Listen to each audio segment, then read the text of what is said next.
I've been trying to get a crease out my dungarees for ages and then realised it's the overlay on your Twitch. You mean the little line, the little orange line? I look like I've got like one hump of a boob. Well, folks, I'm ready to start. Welcome everybody to the channel for another episode of Horror in the Orient Express. Welcome, Goofy. Nice to see you here. As always. And, we are ready. We are coming to you live from the United States, Scotland, England, and Chile. You didn't see it in this channel because I was offline, but in all your channel we had a food review, very fun one. So we're ready to start our session. So, do you guys remember? I remember it. Yeah, it's Wednesday morning. Okay. we were about. Well, you were about to board the Orient Express. No, we're not about to board the Orient Express. We're about to board the train at London Victoria to go to Dover to then go to France for the Orient Express. Yeah, of course. But you were in the process to board the Orient Express. So you did your research as good investigators, and you're ready to go. Professor Smith goes with you to the Victoria Station in London to see you off, getting the train to Dover. And once again, he wishes you good luck and asks you to be very careful. I would say in your journey. I would say thank you very much, Julius. Can you do me a favour? Can you check in on my wife now and again? Because the boys are all grown up and left home. If you're still going to be here in London, could you just pop into my wife once a week or so and just make sure everything's all right with her? Of course, my friend. Of course. Thank you so much. Of course, I will do that. And also remember that Julius offered you the company of an associate of his, as Harry. Just forgot. Professor Harold. Harold. Harry to his friends. It's Harry, and I have his name right here, but so do I. If you give me a sec. Harold Worth, Professor Harold Worth. I'm going to just show him to you. Okay, 1 second. His video and info. Sorry, so who's this Harry Wolf? He's Harry Worth. Harry Worth, yeah? This is the guy that's coming with us. That's the translator. The translator. Okay. Yeah, because you were concerned that you won't be able to understand much because none of you have. So who is Gary Ahmed then? Gary was the student who just helped us at the library that can't come with us, but went a little bit crazy because he studied with us. Yeah, he left after that weird research session. Okay. He just want left. To come with us. He could a little bit rattled. So I'm going to show this for the audience so they know the face of Harry. Amy, do you want to tell the audience how close you are to going crazy, just so they can be excited for when it happens? Hey. Yeah. 1 point or 2 points? 9 out of 25, Is it 9? Is it 9? I think 9 so, would be better than I thought. No, I'm sorry. 16 out of 25. I have 16 out of 25 left. Yeah, you've lost 9.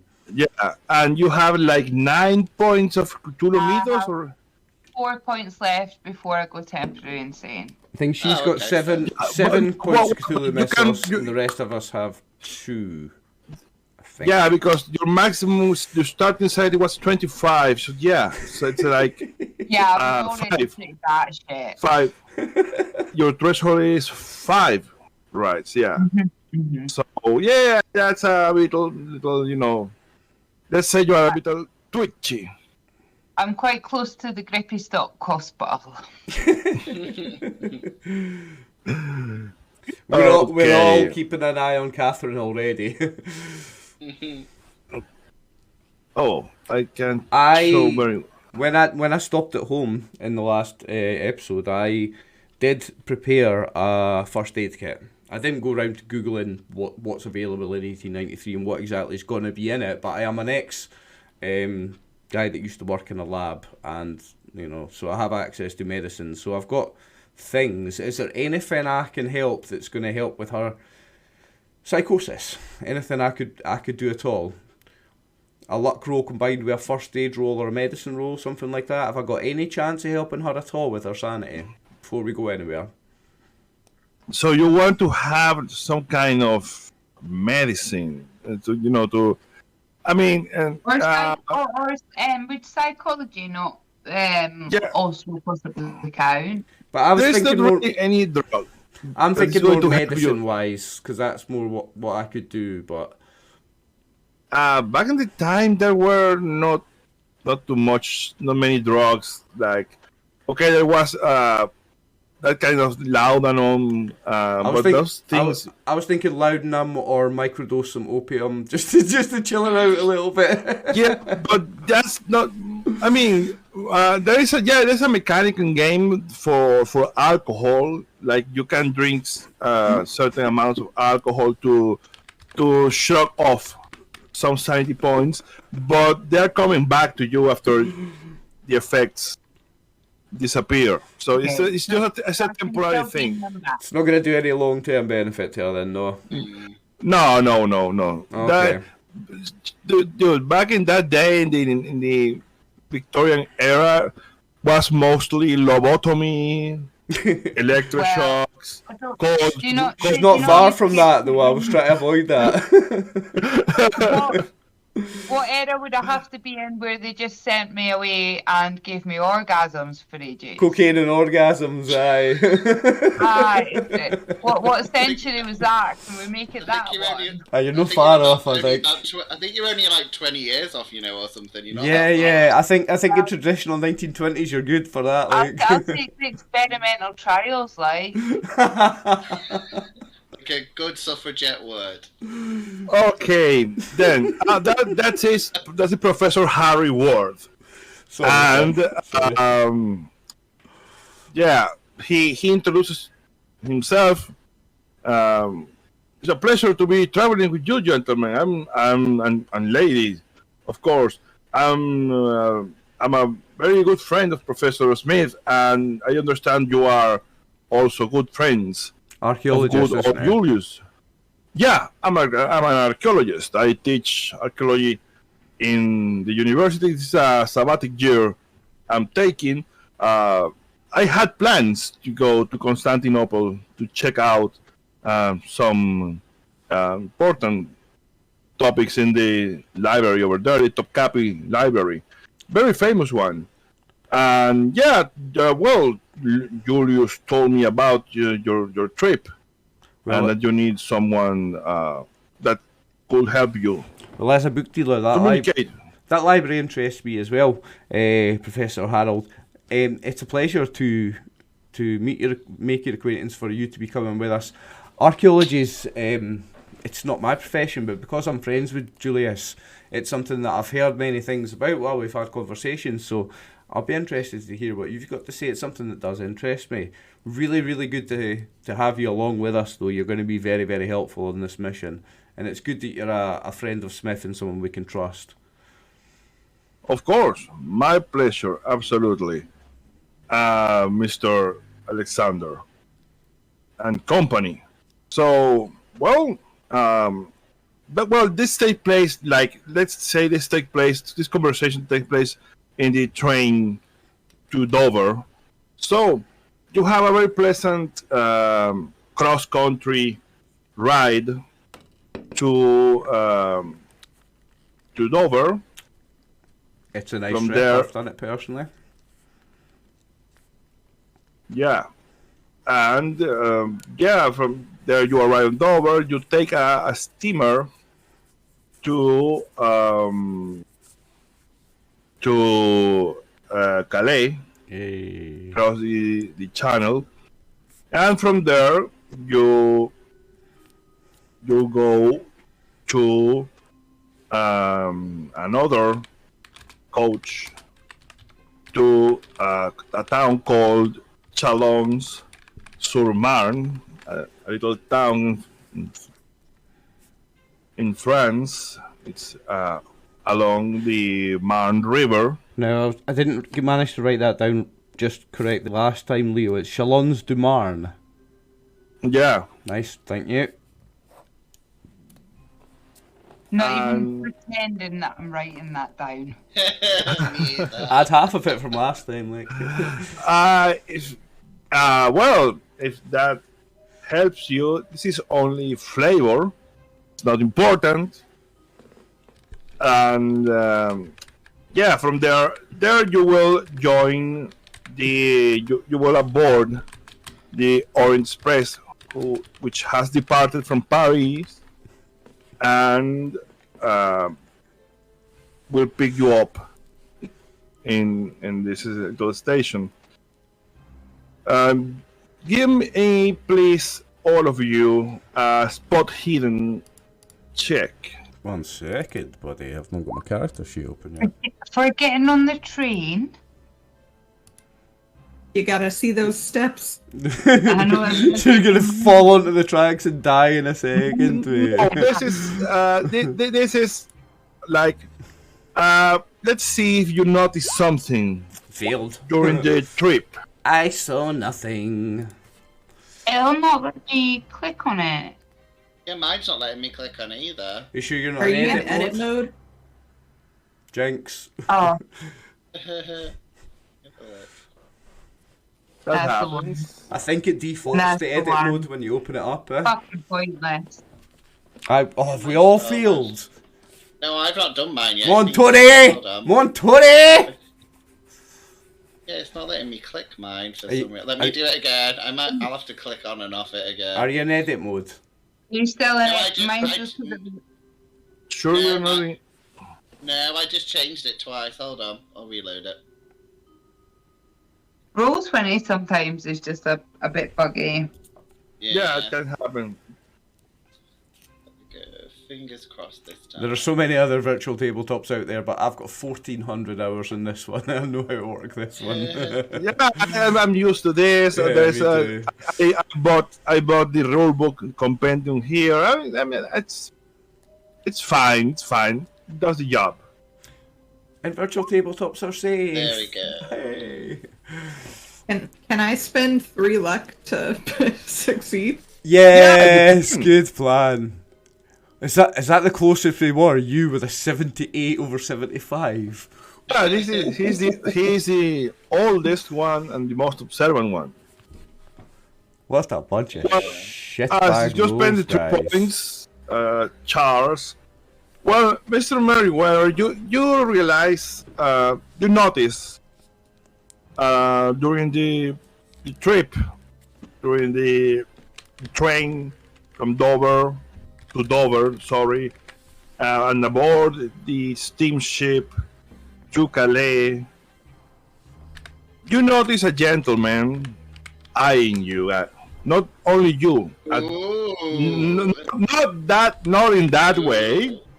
Without that beard, you're a very sexy man. He's like looking at you, at all of you actually, and you notice that. But when you turn to look at him, he quickly turns away, and that happened in the train to Dover.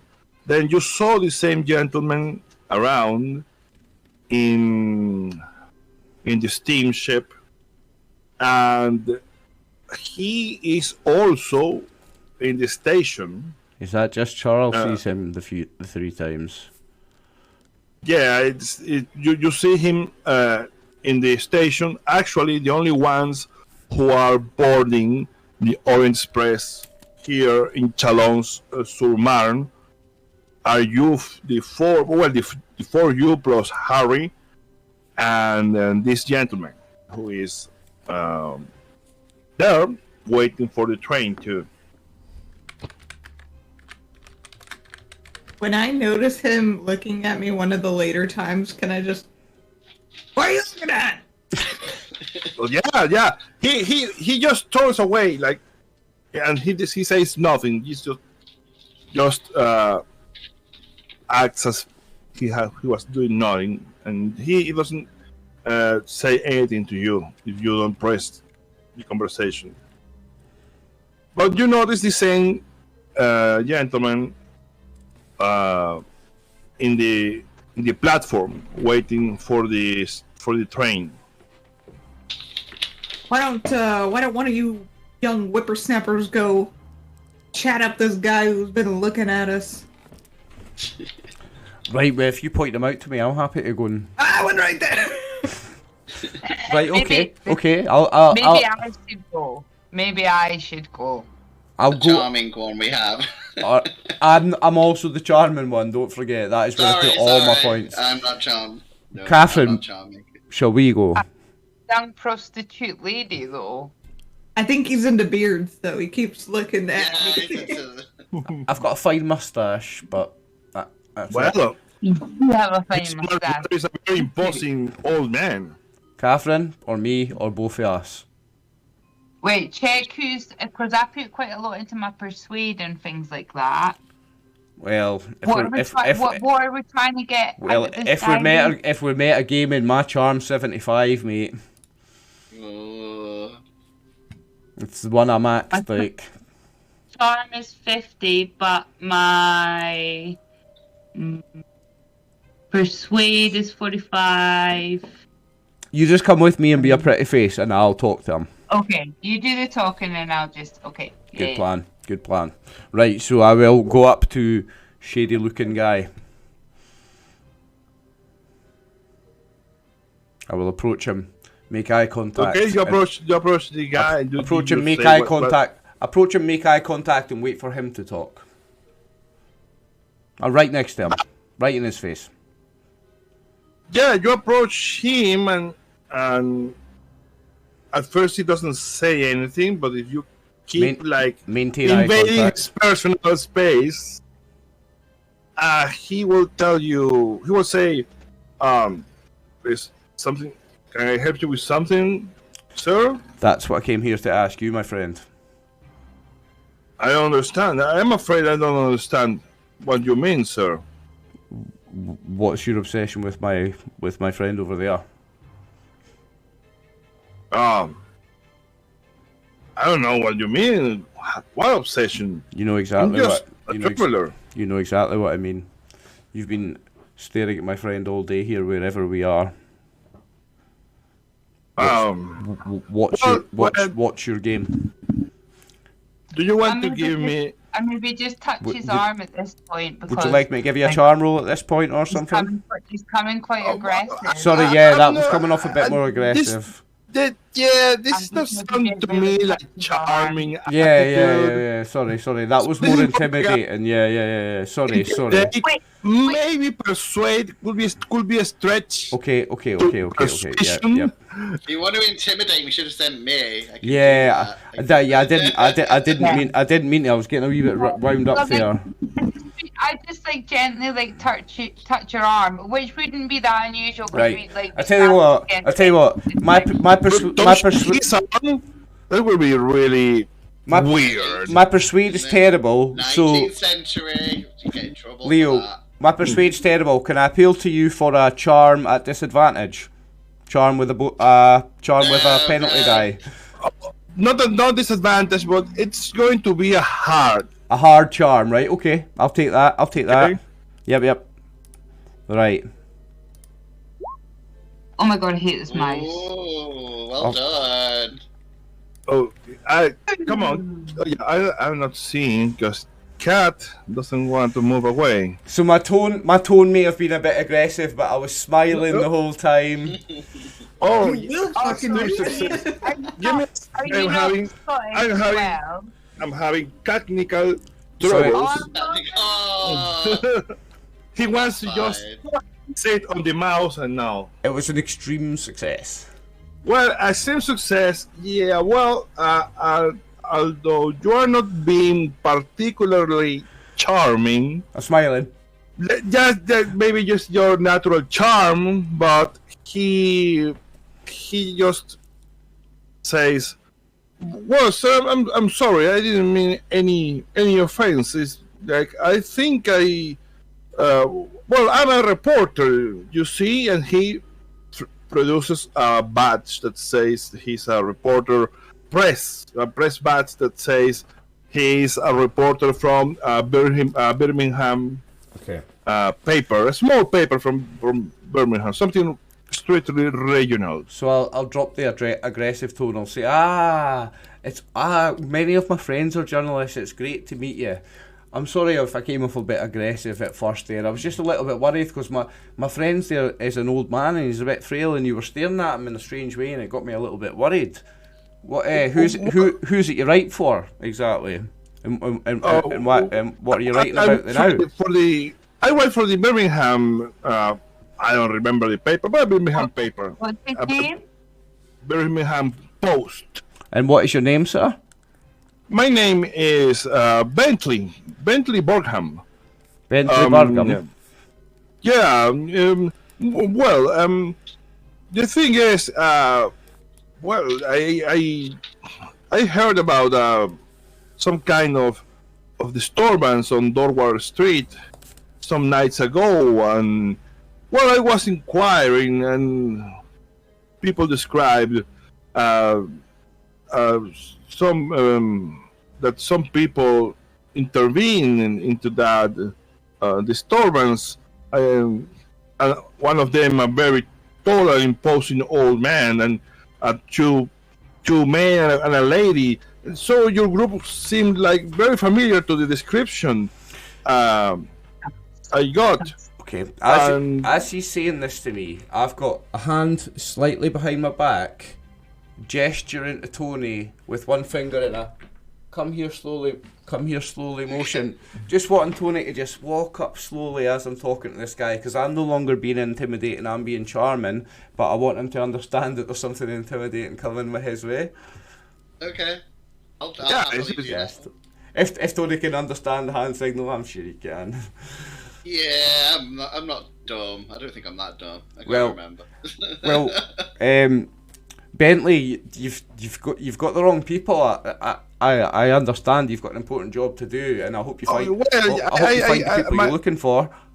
I know. I'm not sure. I wasn't sure about it. But I don't know. I'm very curious by nature. So I remember that people told me about a very tall and old man, and that was like very weird, because it was a very, I don't know if you read that in the paper, what happened on Dorwar Street a few nights ago. That was terrible. Of course I did, yes. But you're in London. There's a million old men in this city. You're barking up the wrong tree, son. And I would advise you to just work on finding the right lead, because you're wasting your time here. Just was out of curiosity, good sir. I didn't mean anything by it. In fact, I'm working on something else right now.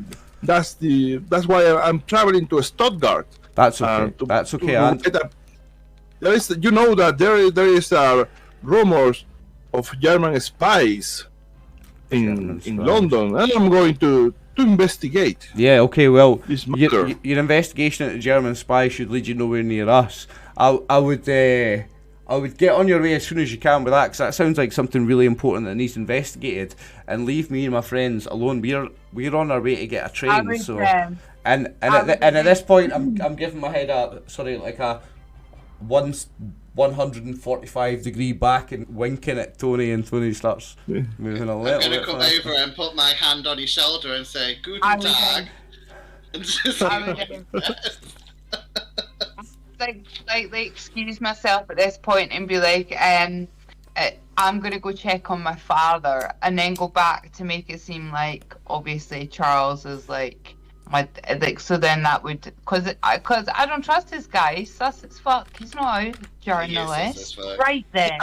Actually, well, it could be you just like surprised him, but yeah, I mean, what he said is like just seem familiar to a description that they gave him, and to be frank, among all the carnage and chaos that happened that night, I remember that Charles was very prominent because he was, like passing himself as an expert. Let me check the body. And it was a really weird scene, being seen as such an old man trudging about such carnage, and maybe people noticed because. But maybe it was a rough-ended town. You all know what goes down there.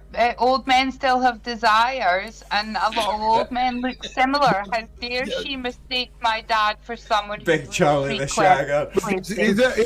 It's like he told you this. That was exactly what he told you. He was just investigating, and people was there was rumor about the place that some group of a few gentlemen with an old man and a lady. That very out of place because we're talking the East End, those. I would have just excused myself and be like, you have mistaken us. My father would never have been somewhere around those places, and it's certainly not somewhere for a lady to be. So if you don't mind, I'm going to go back and check on my dad. Well, that's what he said. He'll say, I meant no offense by it. I just curiosity. You seem familiar. That's all. And he told you what he said. He's going to Stuttgart to do a piece about German spies in London.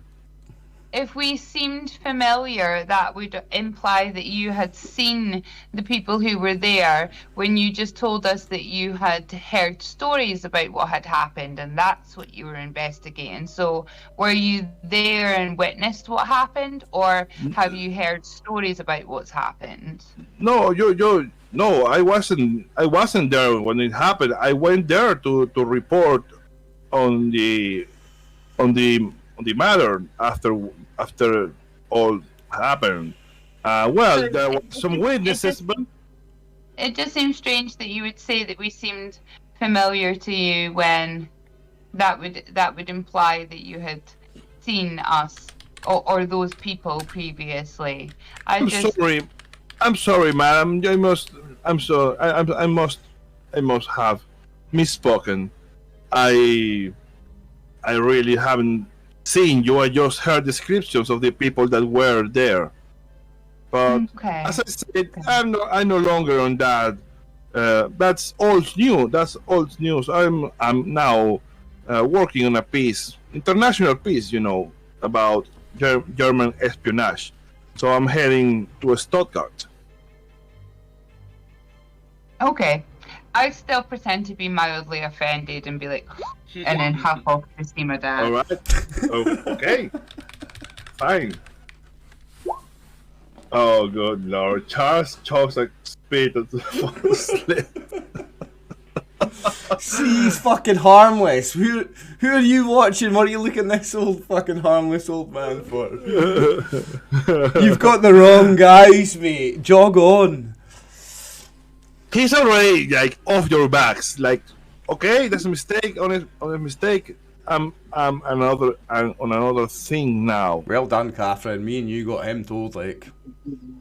So, at the appointed hour, not a second before or a second later, the Orient Express arrives in his whole majesty. It's a very elegant train.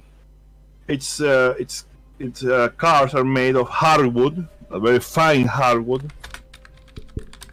And well, it stops at the station. You have like 10 minutes to board because that's the time that the Orient Express stops in each station to pick up and to leave passengers.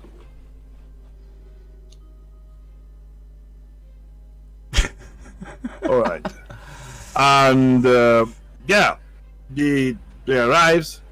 Well, very quickly and efficiently, you see how the porters get down. Well, you see like no one gets down here because come on, who is going to board the Orient Express to go from Paris to Chalons-sur-Marne? No one disembarks here, but very quickly the porters grab your stuff and then they lead you into your car. Are we in first class? Wait, did our patron pay for first class, yeah? Sorry, there is only first class in the Orient Express. It's the Orient Express, yes. Other riff-raff people on. Years later, there will be a second class, but right now the Orient Express it has two cars only. It's brand new, eh? One is the express car all the way for people that is going all the way to Constantinople, and the other car is for people that are going to make stops and they will embark during the trip. And the rest is the salon car, the dining car, and of course the fourgons where the baggage goes, and of course the locomotive, the engine. So when you board to the car, the Constantinople car, and again everything is car made from very fine hardwood. It's extremely ornate. The interior is impressive. The luxury inside this train, and the staff that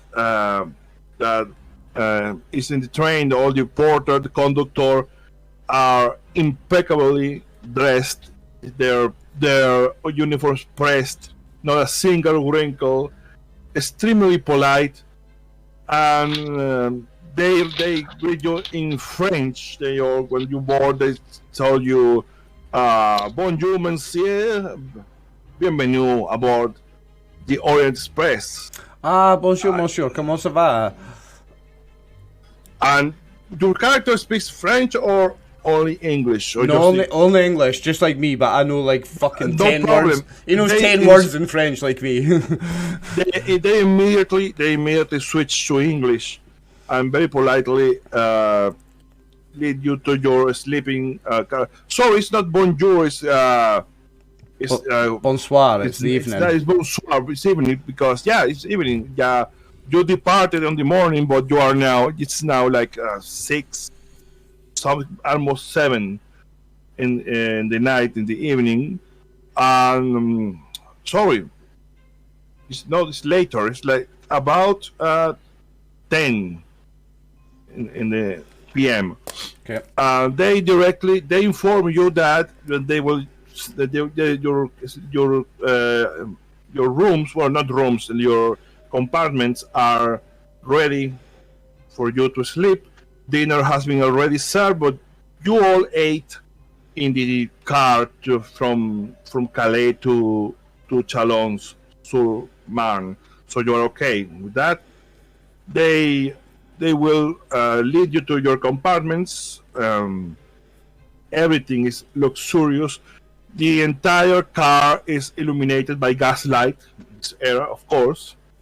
But yeah, it's of course for your characters. This is state of the art. Like you have never seen anything so luxurious, so impressive. So you are distributed like.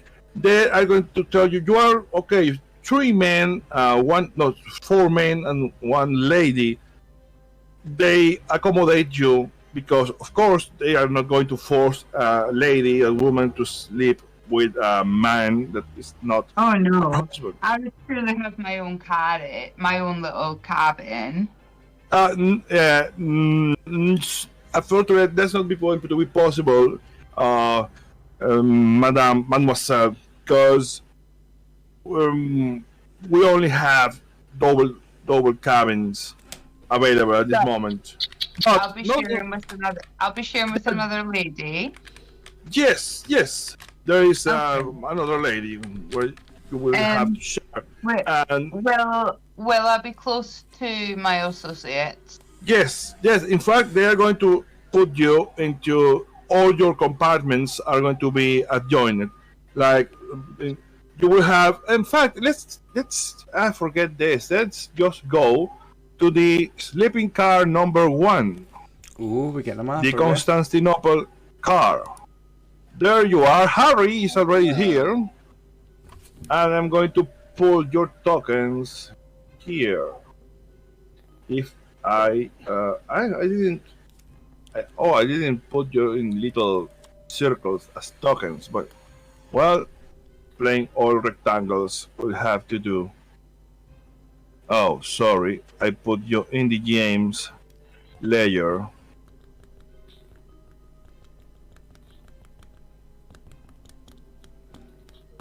Going to bring you up to the token layer.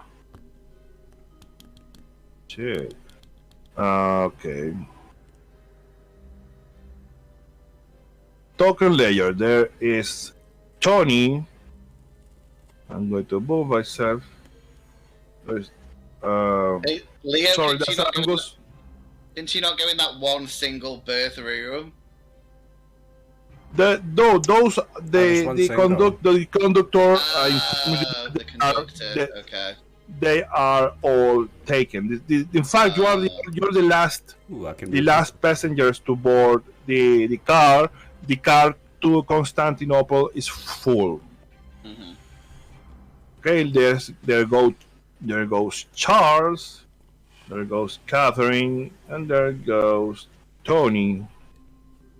I'm going to reduce a bit your Have size. you got one for Harold? Oh no, he's already. That's Harold there, isn't it? Yeah, that's Harold One over of us there. will be, one of us will be with Harold. I will talk to Catherine for a bit and I'll be like, I'll happily let Beatrice sleep with Catherine if she wants like a little bit of extra. I'm going to bunk with Bit of Charles. protection.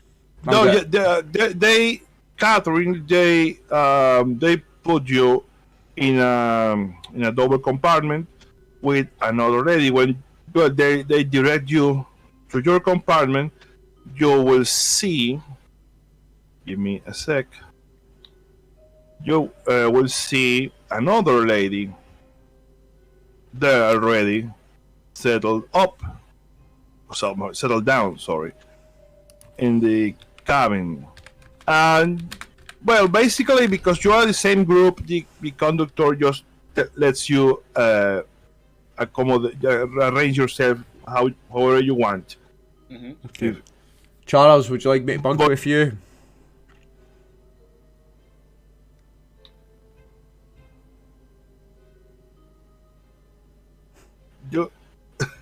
It's I'd like somebody to either bunk in or switch with Harold.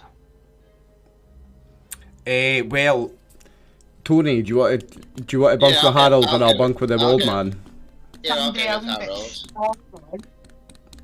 that alright with you, Charles? Yeah. Make sure you don't choke in your sleep. Nah, you bastard. Okay then. Okay, Angus, you bunk with Charles, and Tony bunks with Harry. Yep. And Catherine, the woman inside the compartment, she looks at you and says, "Oh, you are my new partner in this trip.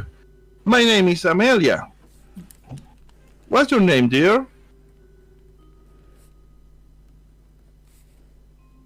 Oh, hi, Amelia. I'm Miss Jones. It's a pleasure to meet you. I look forward to us spending this trip together. What brings you aboard the Orient Express? Oh, Miss Jones. Oh, how formal. Well, I'm then Miss Meadowcraft. But you can call me Amelia if you want. Well,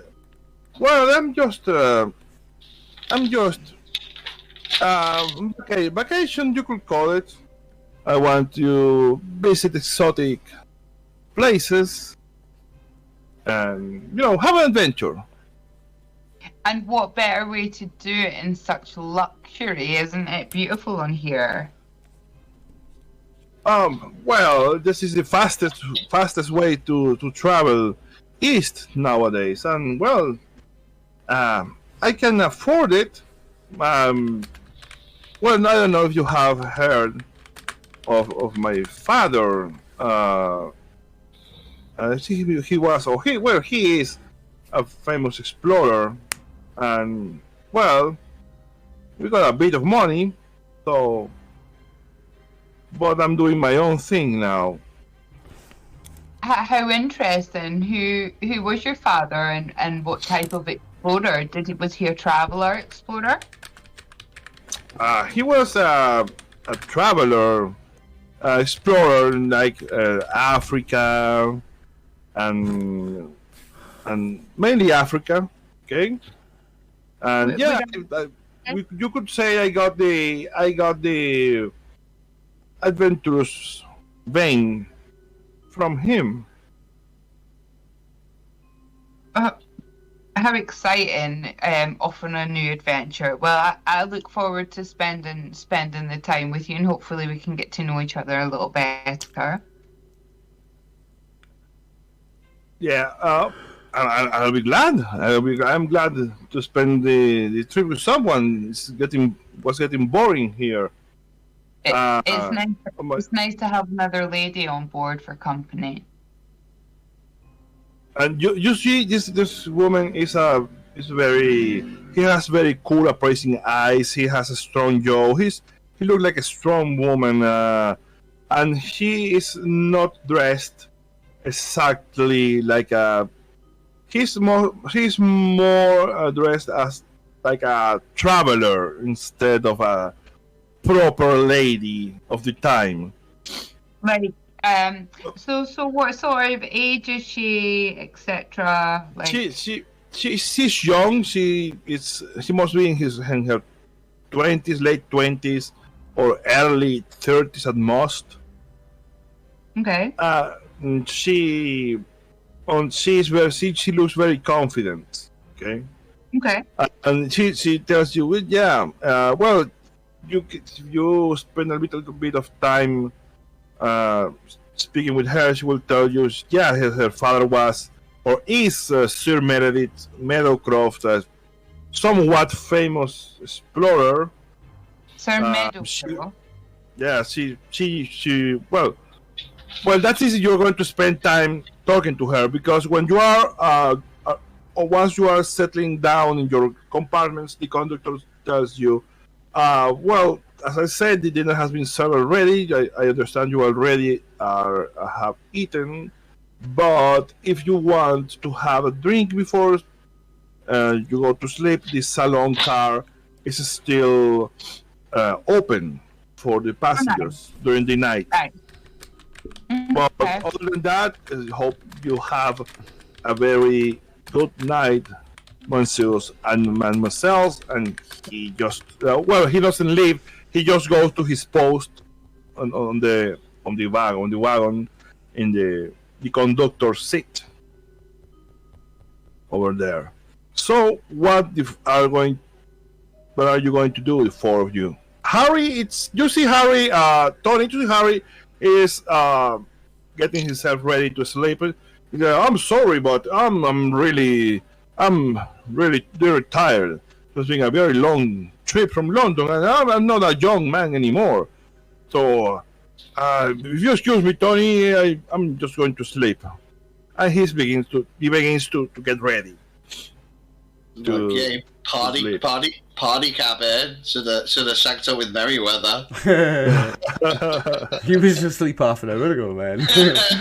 I'll come and see you for a bevy then now when it makes you feel okay. I really want to go to the saloon car and get Merryweather like a jar of applesauce and like feed him.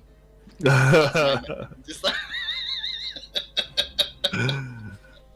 Charles would not eat the applesauce. He barely picked apart at some bread for dinner. That's why Tony wants to protect him. He's worried about him. He's just gonna shove it in his mouth anyway. We could have discussed like meeting at the saloon car just as before we all got settled to check in and say goodnight. Can we do that after a break then? Because we need to have our half-time break. You told me you need a break. Yeah, let's take a little break. If you guys don't mind. No, not at all. Let's just take a little break. We will be right back. No, I have a better snack now. Okay. What are the better snacks? What have you got now? Oreos. Oh, nice. You can't go That's wrong. nice. You can't go wrong. You can go wrong with Oreos. Let me see the size of those Oreos, though. I bet they're bigger than ours. Oh my god! It's a big fucking box. So, That's a multi-pack here. So we are Unlucky, back on the Orient Express. What are you going to do, guys? So do you want to go to the salon to take a drink and? We said it was 10. We said it was 10 o'clock at night-ish.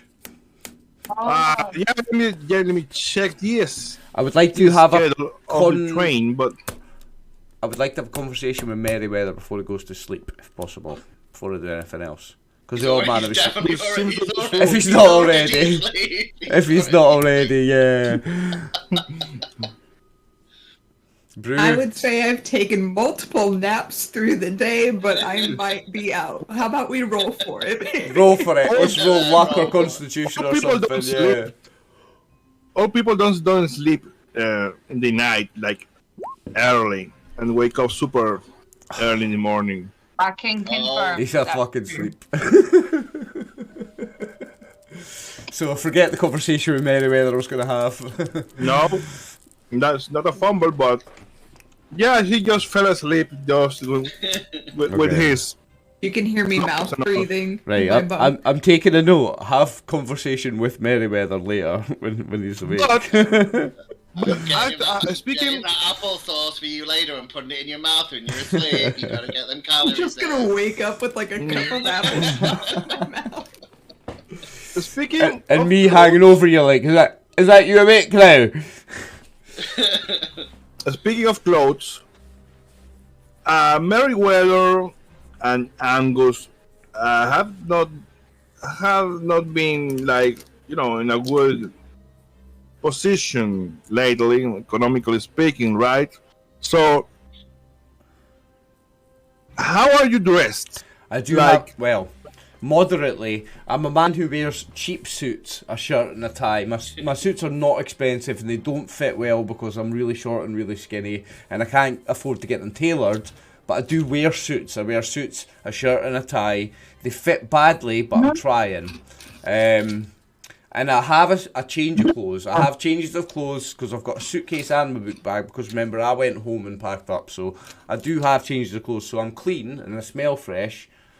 Was there deodorant in 1893? Do we have roll-on deodorant? I've got soap. I've got soap anyway. I'm clean and I've got clean clothes on. It's not Armani. It doesn't fit great, but it is a suit with a shirt and tie. Okay, that's perfect. But yeah, it's a cheap suit. Yeah, I don't look as nice as the guy in the profile picture. That's him. In a wee while and made some money. he's got a nice tailored suit on. I'm supposing like Merryweather is dressed. How is Merryweather dressed in this very opulent train? He looks old. At one point, it was probably a nice high-end outfit, but it's been years since he's replaced it, and so it's a worn. Yeah, a very worn suit. But he also just looks old. So It's old. Yeah, so you are You mean like the belts here? high trousers. Yeah. So yeah, you are not. And Catherine is she's not wealthy either. So how is she dressed? Catherine's alright and shit. Catherine has more money than I think that she thinks she has. She's not bad off. But just let me double check because I'm pretty sure I put some extra points into like the so like disguise and like that type of thing. So she is a woman who is not from a wealthy background and obviously doesn't have an actual wealthy job, but she's also a woman who pretends that she is more like she has to pretend that she's the president or the matron or whatever of this school. So she has a couple of pieces that would allow her to pass for slightly more well off than what she was. So she wouldn't look like possibly quite a lot of how her profile picture is. That's how I imagined her to be, where she would have like she would have a fur, or was that a thing at the time? Having fur? Oh, aye. Yeah. If you were rich, unless your credit's great, unless your Whether credit it's rating's great, it might be a fake one. It's stolen, a gift from one of her clients or whatever. She would have a couple of pieces and then maybe like one good decent piece of jewelry or something. Okay, but in general, you could say she's well dressed, but not with the finest clothes. Not not as elegantly dressed as would be possible for her her to attempt to sort of pass. People would know that she was not wealthy, but they wouldn't think that she was what she was. Exactly, perfect. That's okay.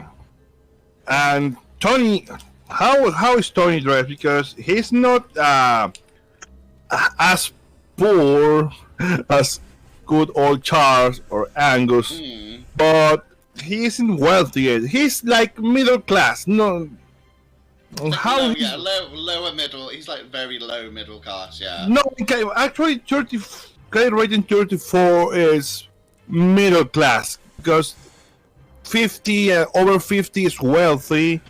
Oh, okay, he's not wealthy, yeah. So he's middle class, but how is he dressed? He's in a suit. He's like an explorer.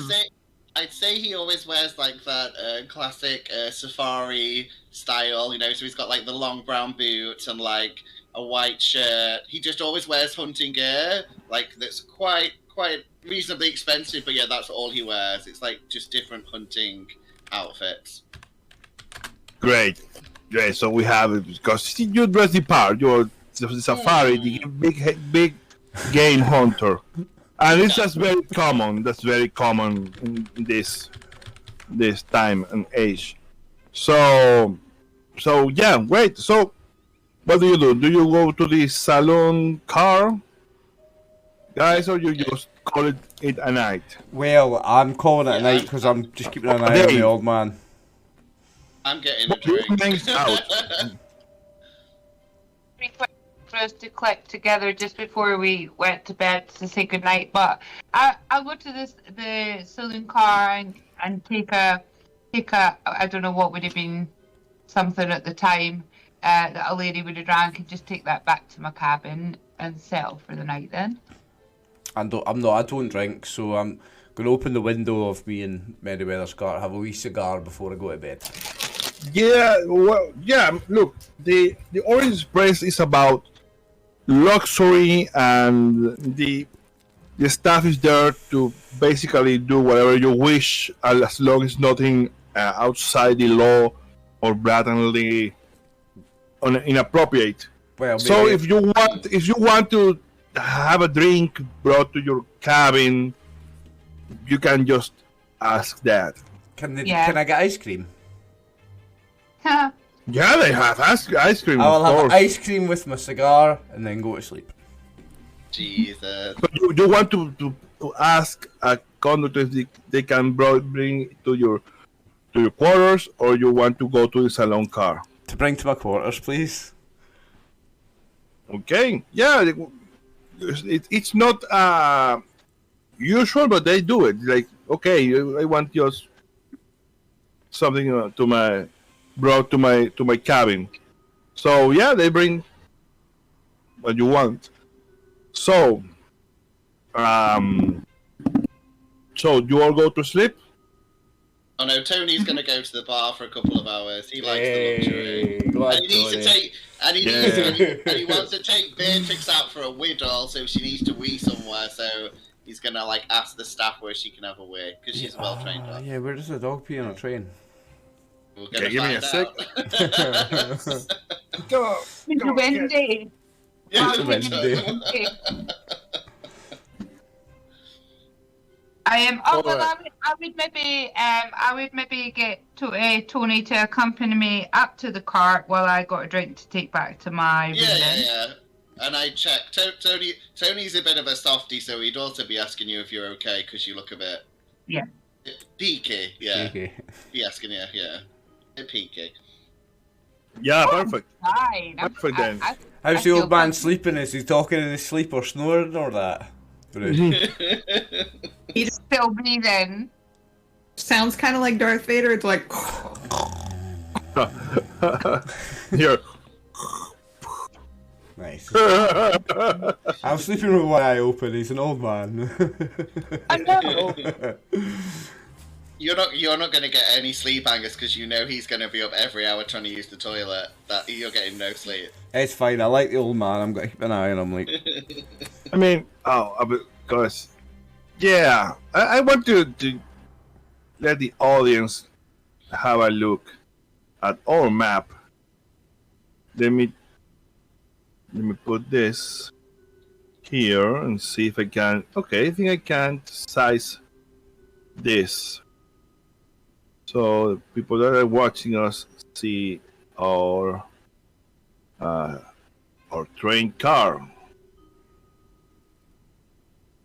That's more or less. Yeah, that's about right. Just resize it.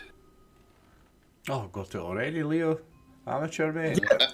Leo, can I ask you a question? Only because it might be useful later. Are we like the last car in the lineup, or are we like in the middle? No. The order of the train is the locomotive.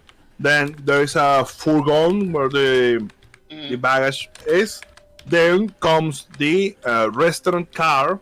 Then comes the Constantinople car. Then then you have the second car where the passengers go stop in different stations. People go on and off, and you have the salon car, and last is the other furgon where more the baggage of the people that go in car 2 is.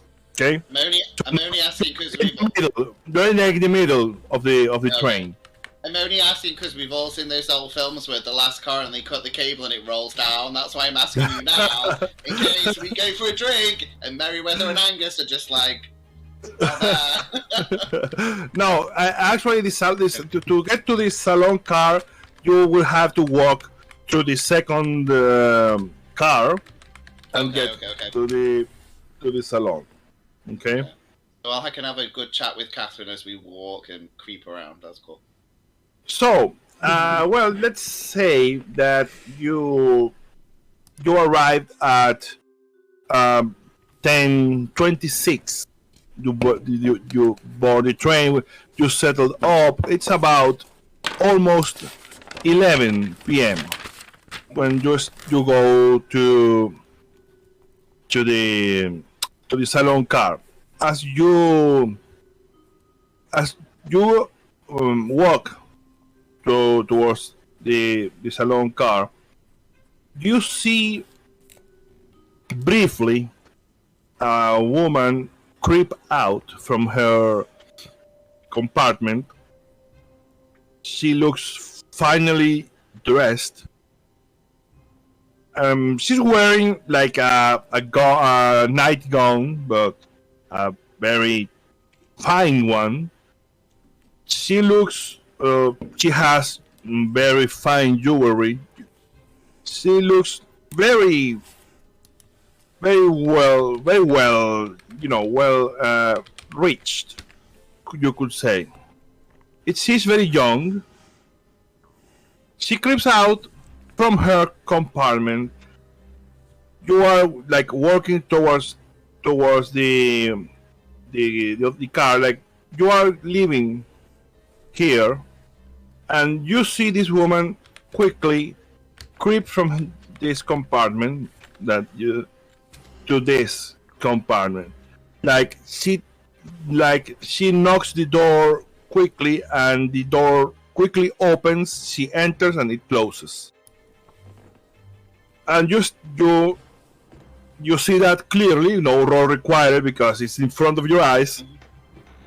So you have to walk towards here to go to the other car and to the salon car. What do you do? I probably like it. Yeah, and just sort of see if he had seen what I'd seen. And be like, I'd be like, she seems a bit. Oh, I'm guessing this is going to be a Tammy roll. Have you got psychology, Tammy, just so we could see on her disposition?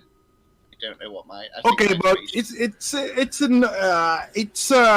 not dark, but it's not bright light either. The cabin is night. The hallway is lit with gas lights.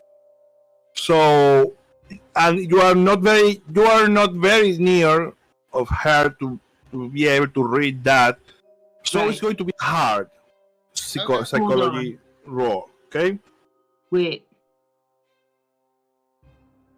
So, what if I was to like sneak up to the cabin that she just went into and try and listen at the door? You can do that. Give me give me a listening roll just to see how well you interpret what you hear. And Tony will be on lookout in case anyone comes. So if anyone walks down, he'll push her out the way. All right. Good job. Success. Well, you hear the voice of a woman and a man, like talking really, really softly, and you could swear they are, doing something not very appropriate, according to those times. See, especially maybe one of my type of ladies. Also, because you catch on a foreign language they are talking, but you don't know. Well, you don't understand what they say. But if you give me an education roll, you might have an idea what language it is. Right, let me see. Sorry, I have a horrible mouse just now and it's really bugging me, so apologies. No worries. Education, come on. Good luck. Is it? I think you've got a good education, I think. Catherine has. Education is one of the main attributes, not skill. Oh, my goodness. At the top, at the top. Yeah, sorry. More Catherine, good luck. Also, I should put my glasses on. Oh, this is a scream success. Hey. I'm a clever You're pretty sure. You're sure. You are very sure. Maybe you. Well, you got a high education. So you're sure you have heard this before. Yeah. Maybe in a novels, in a rich party with nobles, with noble guests from foreign countries, and you are sure you are hearing Russian being spoken in there. So you might have met some count or noble lady from Russia in some party and some high class party at some point.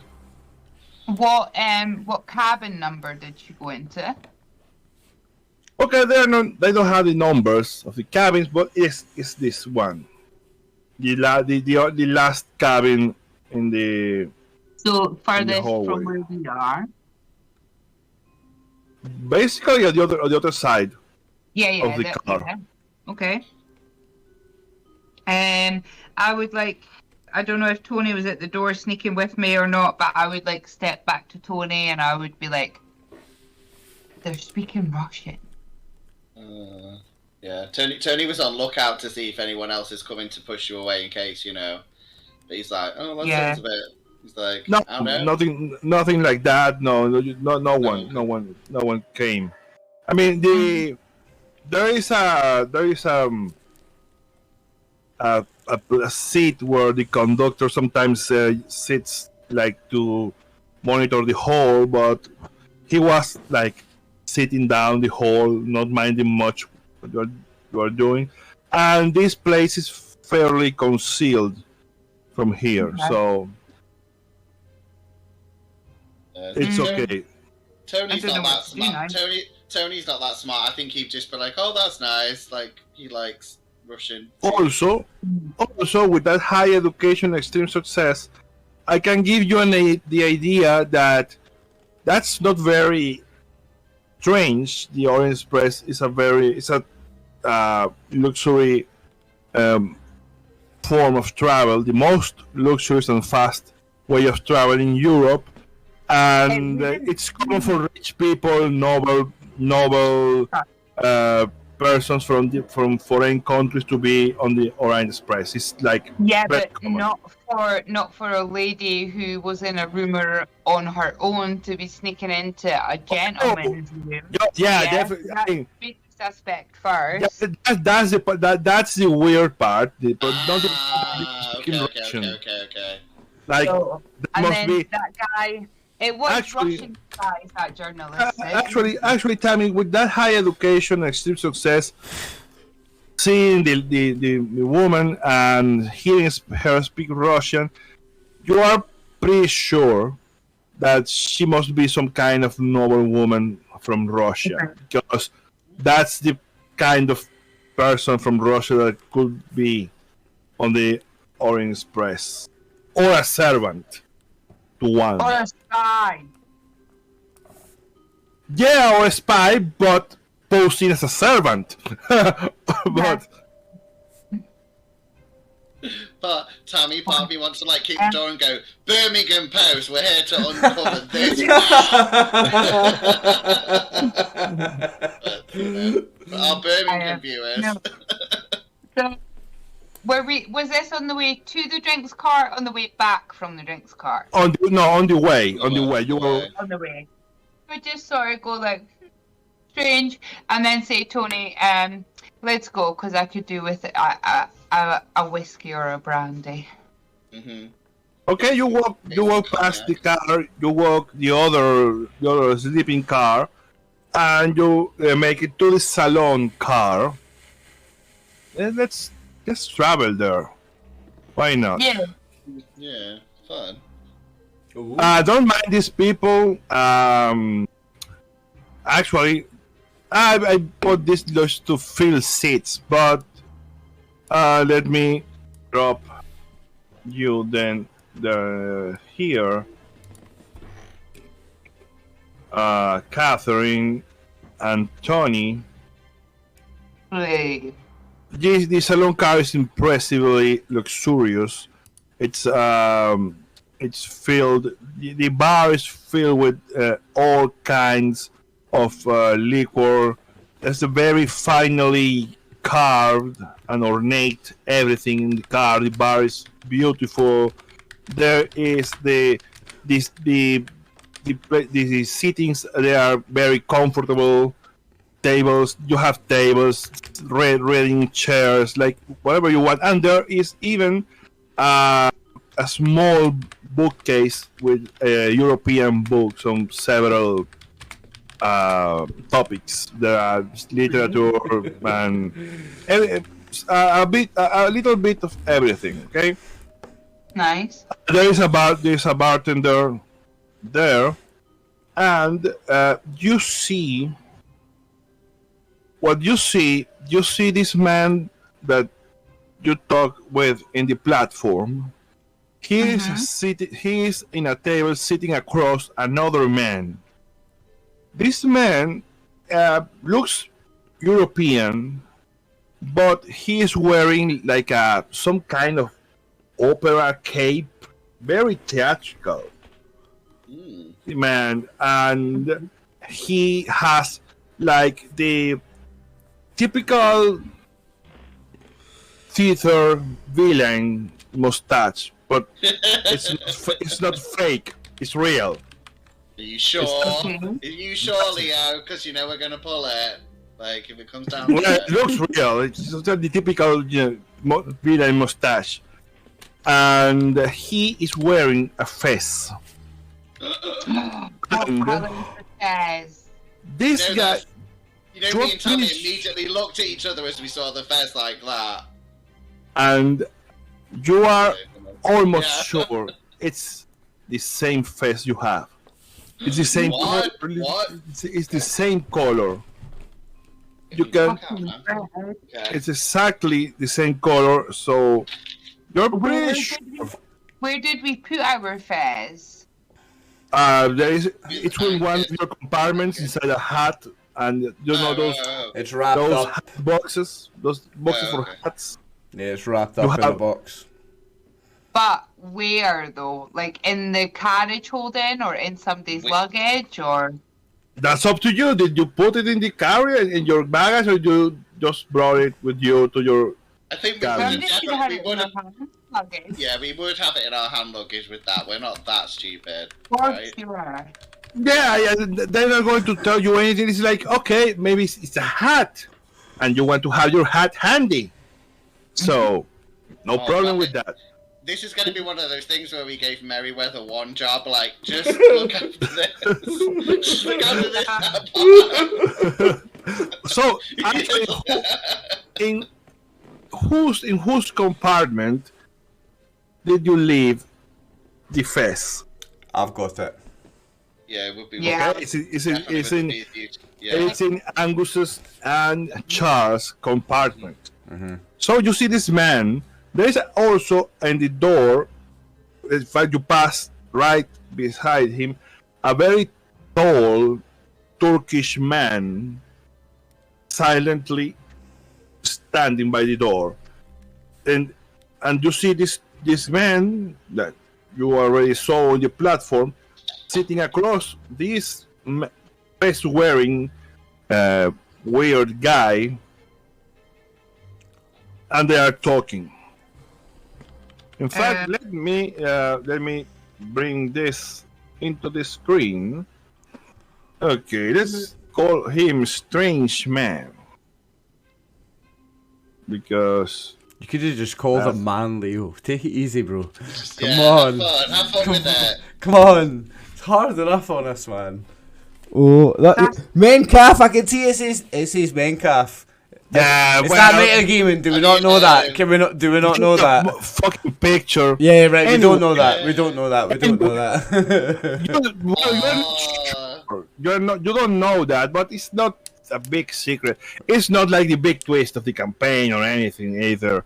No, it's fine. I'm all for not metagaming. I don't know who that's Mencalf. That's just a guy. You haven't met him. This is the guy in a red dress. I did have a good plan to find him, so it should work out easy. So I can do it in a minute. So it'll make sense. Don't worry. Anyway, this is Bentley Borgham, who is sitting here, and well, his name doesn't matter.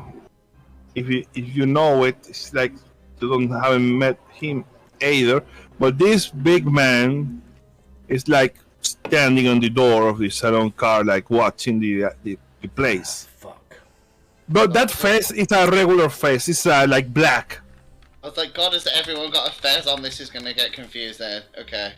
No, because it's a Turkish Okay. like fashion, so it's a customary like. But this face is like a normal one. It's like black. But the one that this guy is wearing, it's the same, blood red color, like dried blood, brownish. Yeah, creepy. Face you already have in your possession, and he's wearing it. But you don't see him. He doesn't look in a bad shape. He looks healthy. He's talking absolutely normally with this guy in their booth.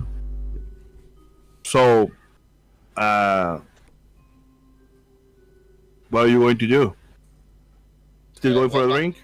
My plan was already that I was going to order Menkamp a drink, and then if he was on board, they would deliver the drink to his room. So I'm going to do that and just say, oh, yeah, my friend Menkamp's on here. Will you just give him this drink and watch where the drink goes? Yeah. Clever. So obviously, yeah, but you kind of... You want to order a drink for Menka? Well, with this strange man. Yeah, the strange man. I'm just saying, because at the moment, I don't know. Well, we don't know. Yeah, I'm just saying, oh, my friend Menkamp is on board. I'd just like to get him this drink sent over. Yes, don't it?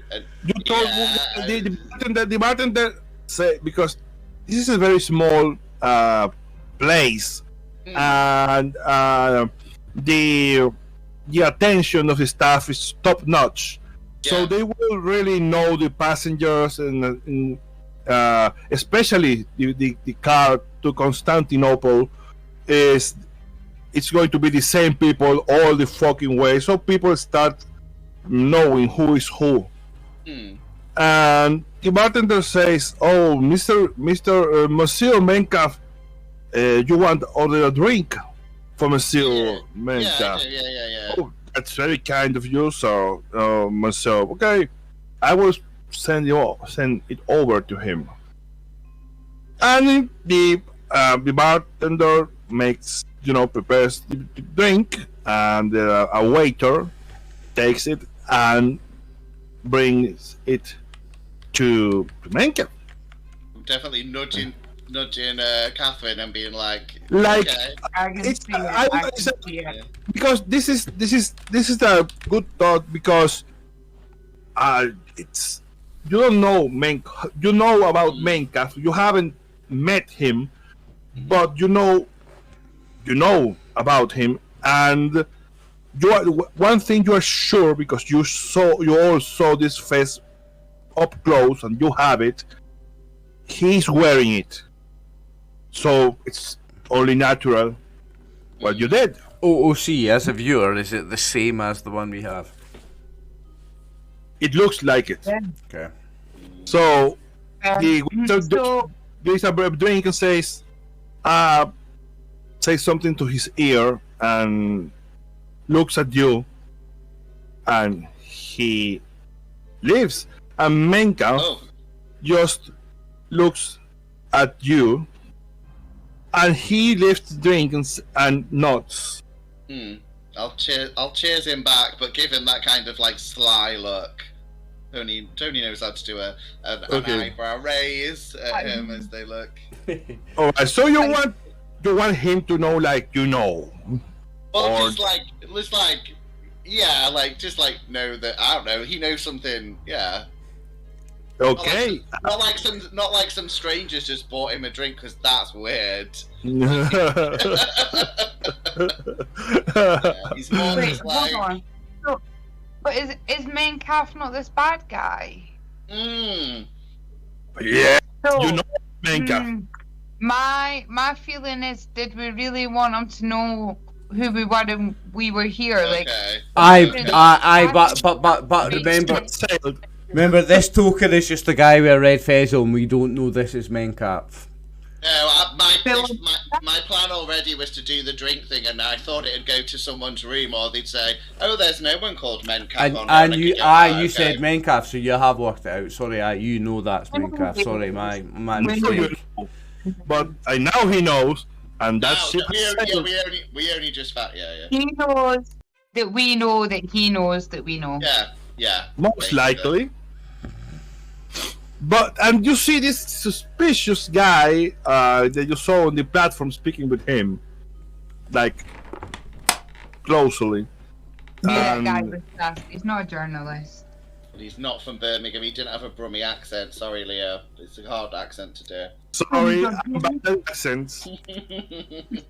I can do some accents, but I can't do a Birmingham accent. well. It's very, very difficult. I mean, me neither, mate. So, Birmingham.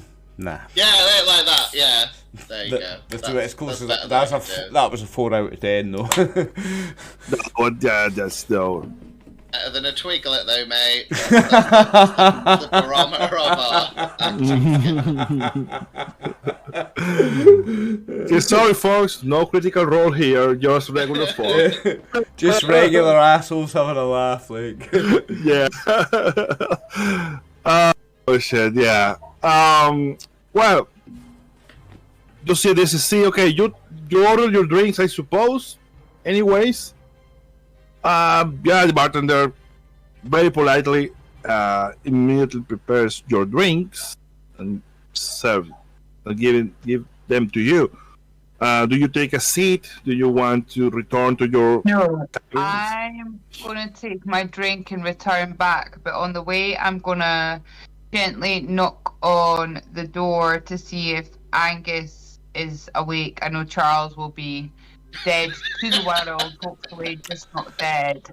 So, what time is it, Leo? Because I feel like I'm Angus. What time is it when she knocks on my door?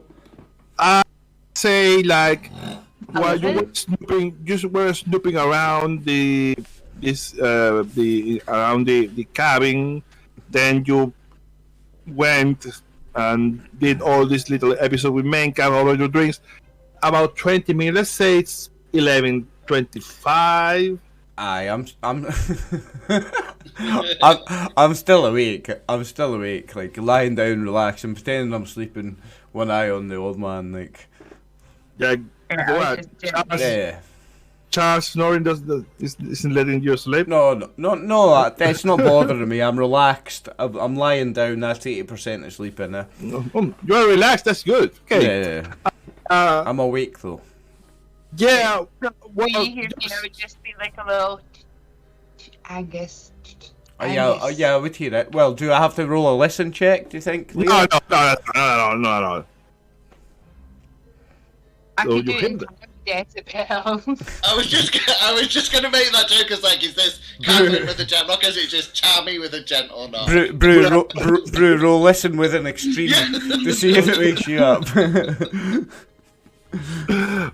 So Tony, are you still in the salon? You went back? Yeah. In the salon car. Yeah, I'm escaping out, enjoying the luxury, letting Beatrice probably sniff around. Okay, you are enjoying the luxury because it's fucking luxurious. Okay, You're enjoying yourself. I'll wake up when Catherine knocks the door then. Okay. Yeah, so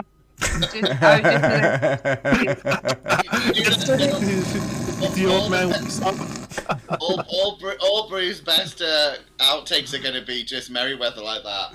It's like a whole minute of just being asleep. No, that's funny. I would just be like, Angus, there's a couple of things that I wanted to tell you. One, Mencalf. Well, hold on. Before she like starts saying things through the door, I'll come to the door and usher her in. Actually, I would have started saying them at the door. He would have had to quickly. Okay, I'll open the door and usher her in then. Okay. I'm sorry, Angus. I'm sorry. Listen. There was first of all, there was a very, very well-to-do lady came dashing out of her own cabin and into a gentleman's cabin just along the corridor. I had a little listen, and I'm fairly certain. I know they were speaking Russian. Which I find slightly odd, but more concerning to me is we were just along in the saloon car and getting a little nightcap, and Mencalf is here on the train. Oh, wow. Well, I was going to say a lady speaking Russian on this very international journey we're on isn't so peculiar, but you said Mencalf himself. It was this Guardian. How do you know it's him? How do you know it's Mencalf himself? Because Tony was foolish enough to ask and send a drink over to him, and he nodded. So he's seen Tony and I. So he knows who you are. Well, we know who he is. You know who he is. And he doesn't know who you guys are yet. He doesn't know who you are, but he knows you're here, or he knows who you are. He knows that we're here, but he obviously is aware that we know who he is.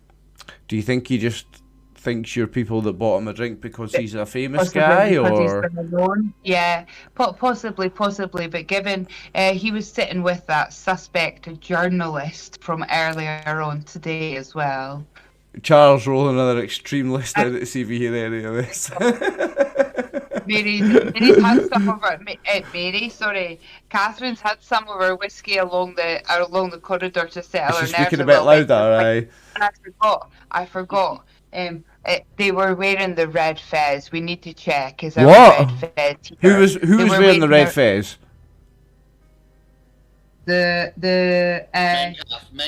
Mencalf is here wearing the red fez. Well, it looked exactly the same. We need to check where ours is. Sorry, where did you see them in the saloon car? In the saloon car, literally a few moments ago. I rushed back. And you don't know what cabin they're sleeping in, no? No, I don't. This is a big issue for us. It's a problem. This is what I was scared of when we left London. We know who Mencalf is. Does Mencalf know who we are? He knows who Julia Smith is. He knows Smith's friend, obviously. You have to check on our fez. Right, okay, so I will go to my overhead cabin and fucking open up my briefcase. It's got the fez wrapped up in cloths or whatever, and see if... Yeah, as far as I know, shut the door behind Catherine. Shut the door behind Catherine as well. As far as I know, you had the fez inside just these like hat boxes, you know. You and go in cloth, and you take out the hat box, and open it, and there is the fez. Okay. And Catherine, now you are double sure that it's exactly the same, looks exactly identical. Because now that I've seen the other one again, I guess it was exactly the same as this. What if there's more than one? Oh shit. Charles Merriweather quietly chuckles a bit in his sleep as he dreams of Beatrice licking his face. Good old memories. He actually liked that. We've had him roll a couple of times to see if he wakes up, and he did not. In fairness, I know I was a little bit excited in character, but Catherine is quite a softly spoken woman. I will need to try to remember. How many drinks did you have, though, to be fair? You just had a double whiskey on the way along, like settler. That's a lot of alcohol for a woman in 1893, to be fair. She's she's a prostitute, right enough. There's nothing. She's just playing it nice. This is probably she's needing a drink. Tabby, do we as the players and the GM all know that? Do our characters know that, or do we all just think she's a socialite? Well, no. They don't know that. She hasn't told me anything. I'm assuming she doesn't tell anything. I'm not a socialite. I own a girls' school in Scotland. So we think you're a business. So we think you're a businesswoman, huh? Yeah, a businesswoman, or like I don't know, like a taken wayward, difficult to manage women in a headmistress, like a girls' correctional school. It's not really that, but yeah. Another thing, just out of curiosity, okay, your your friends don't know this, but does Professor Smith know? Because of course he has helped you, and he's an open-minded fella. Okay, he's been a friend of mine and looked after me for quite a while, since I was much younger. So he's always kind of been there and looked out for me, and we have been sort of friends. He's never been a business acquaintance in that respect. Okay, perfect. Another thing, I almost forgot about Beatrice. Beatrice is not going to be able to be, going about the cars. Okay. If you brought Beatrice into the trip, she's going to be like with the animals in the luggage compartment. No. Because you are not going to. She's a German Shepherd, right? Yeah. See, they're not going to have. Maybe some little rich woman. Okay. But a German Shepherd going about the Orient Express doesn't sound right to me. Can I let her say that I'll keep her in the my carriage, like little compartment? Like just say that they can accommodate you. Like just me. You cannot have her outside. But if you are going to have her carry case or mostly like a big carry case, and that's going to take like half of your compartment. That's fine. Beatrice is coming with us, but that's fair. Yeah, she'll stay. I guess she'll stay in the carriage. So it's like because one thing is to bring a dog in a commercial flight. I was going to ask you before. Days in a cage. Are you sure you want to bring Beatrice to this trip? Yeah, three fucking days. Yeah, only because his wife is after her. I haven't got a wife. Whatever. I don't know what. He is definitely bringing the dog. I'm gonna bring the dog, but it'll be only because later if I die, I think it'd be fun if like someone else from my family came and Beatrice is still there. Beatrice is always going to be there with someone. Yeah. Well, so you'll in the compartment in a cage is fine. Tony's about to encounter the same. Poor dog, 3 days in a cage. Oh, did Charles wake up? That was really nice. Actually, I think let's try to figure out the logistic of this because I don't know. I really don't know. I really don't know if they allowed animals because rich people all the time brought their little poodles. Yeah. German Shepherd, you're having the poor animal caged for 3 days, all the way to Constantinople, and Tony would have the cage open straight away in the compartment. Like that would be happening. Yeah. Okay, where is she going to poop and pee? What if Angus's wife had looked after her? No. Because I'm sorry, Tony, but I'm having a really difficult time to letting you have a German Shepherd for the train.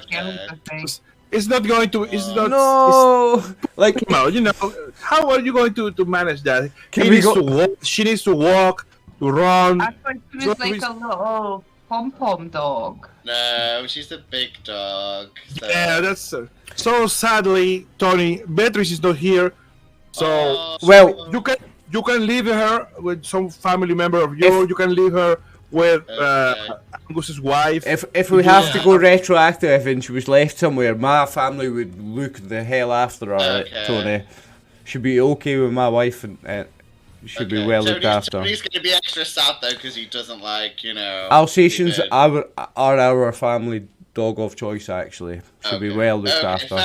Fair enough. Okay. Oh, okay. Can we just go back a bit? So.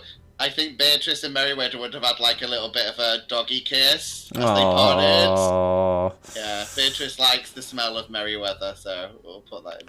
It's the fucking scraps of food in his beard. Speaking of Merryweather, he just stood up, went to the bathroom, and went back to sleep with a paying you guys any attention at all. So, okay, yeah, you have this conversation then. Okay, so what do you do now?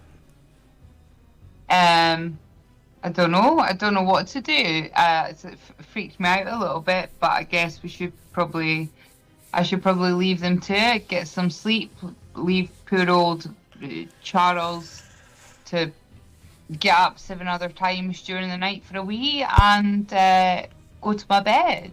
But these Fez guys are our literal enemy. We are trying to get rid of this Fez, and these same people are on the train with us. Yeah, but we've literally just boarded this train. Let's wait it out.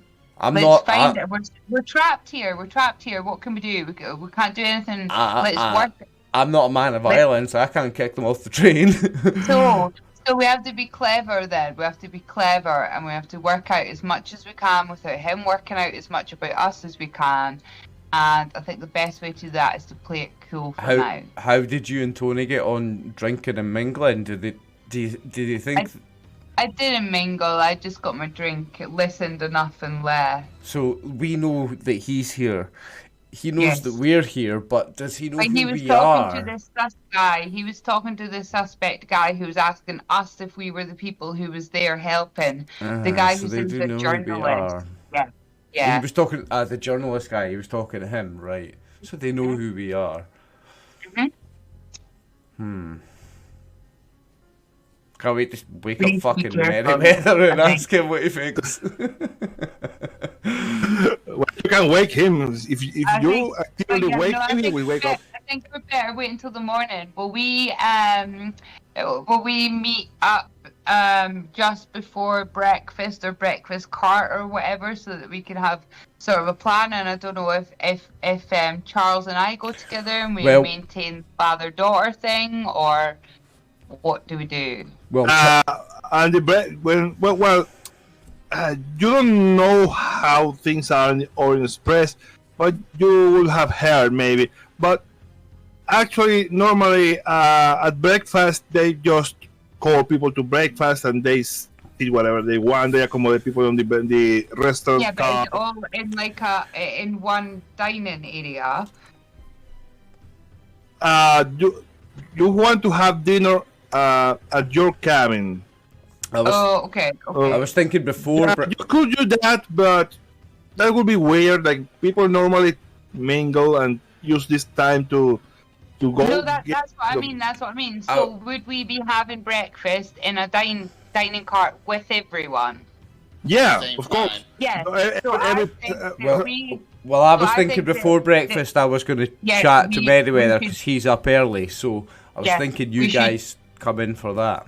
Oh, that's what I mean. We should all chat before we go to breakfast, so we're not going into breakfast together with no plan, with him knowing who we are, blah, blah, blah. I think that we need to do that. Yep.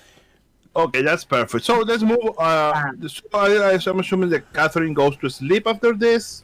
Back to your your cabin. Are we on Thursday now? When you get back, Amelia is already in bed.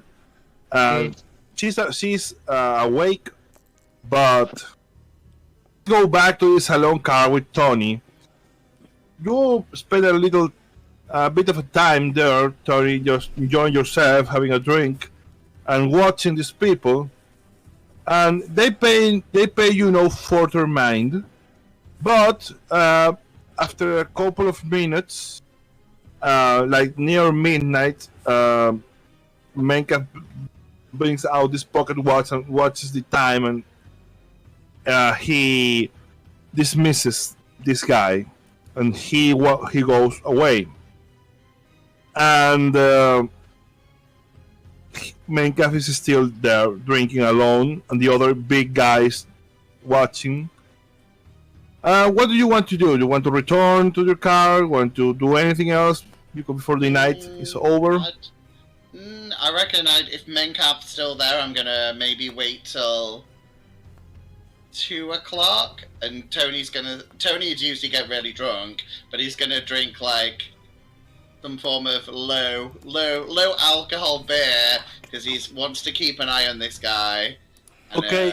yeah, You're for the going few to- hours. Okay, so you stretch this out Yeah. until late, but actually about midnight, Okay. a little past midnight, Menka stands up and he leaves the salon car, and these big guys go with him.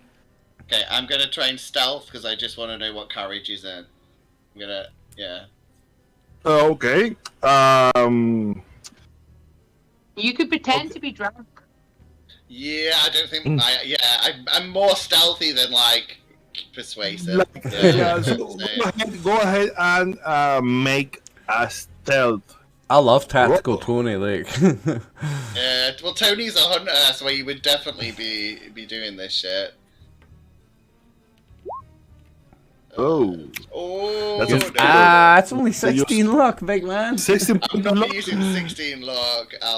Maybe now I can Push it, pretend push to it, be push drunk. it, push it. It's I'll push. it's Okay, yeah. It's more than a push. 2 and 1 You one and can 2 chance. push. You can push your roll, and the consequence Okay. will be that you will be blatantly caught in the act Okay, yeah. of following. There is no amount of talking that will persuade anyone that you are like lost, drunk. No, you follow okay. me. Nah, you've got this roll, Okay. Martin. You've got this Yeah, roll, so mate. Tony's trying to like properly keep his back to like the carriage and stuff. As Also, it's pretty clear this big dude is some kind of bodyguard or something. yeah, I was gonna say. I guess that. Yeah. Push at your own risk. Okay, so I have to roll again, don't I? I don't press the pen. You have to roll again, sir. Okay. Everyone wish me luck. Come on, in case Tony. gets ki- in Let's case go. Tony gets killed. Come on, go. Oh! It was even worse. Tony gets caught. You try to stealthily follow these men, Oh. and yeah, you just trip over, and they like you are like following them very closely, and they turn about, and Menkev says, "Did you lose something, friend? I don't like being followed. I like my privacy like everyone else.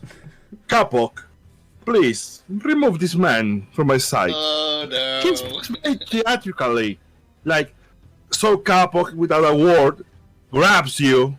So you want to try to resist, or I guess because of what's happened, I'd resist enough that I didn't want to get physically hurt. But if he was just going to move me, I'd probably just let him do that. she's going to like roughly push you, and you might fall. But let's do a brawl. Okay.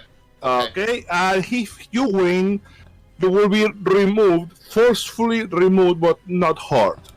Is that okay? That's fine. Yeah, that's fine. Let me Come on, Tony. let me look for Done my Kapok. brawl. I failed my brawl, so I'm pretty sure he's going to win. Okay, brawl. It's not that high either. Yes, he Nothing feels it really well. It's like he pushes you and he pushes you and you and nothing. You are able to stand on your feet. So you fall. Okay, come on. And before things escalate, Menkev says, "That's okay, Kapok. I think he got the message." And he wraps his cape around him and turns around and keeps walking. This happens in the second car. The second car is the one where passengers go get off and on the train. So he keeps walking towards the other car where you are going to. So I suppose just wait like a bit. Yeah. So you're not going to be able to remain in their sight without them knowing you are following them. Question, Okay. keeper. What do you do? Question, keeper. Just before we go any further, Can I Okay. hear any of this so I can maybe wake up for the next round? Absolutely no. This is happening in the other car. Yeah, okay.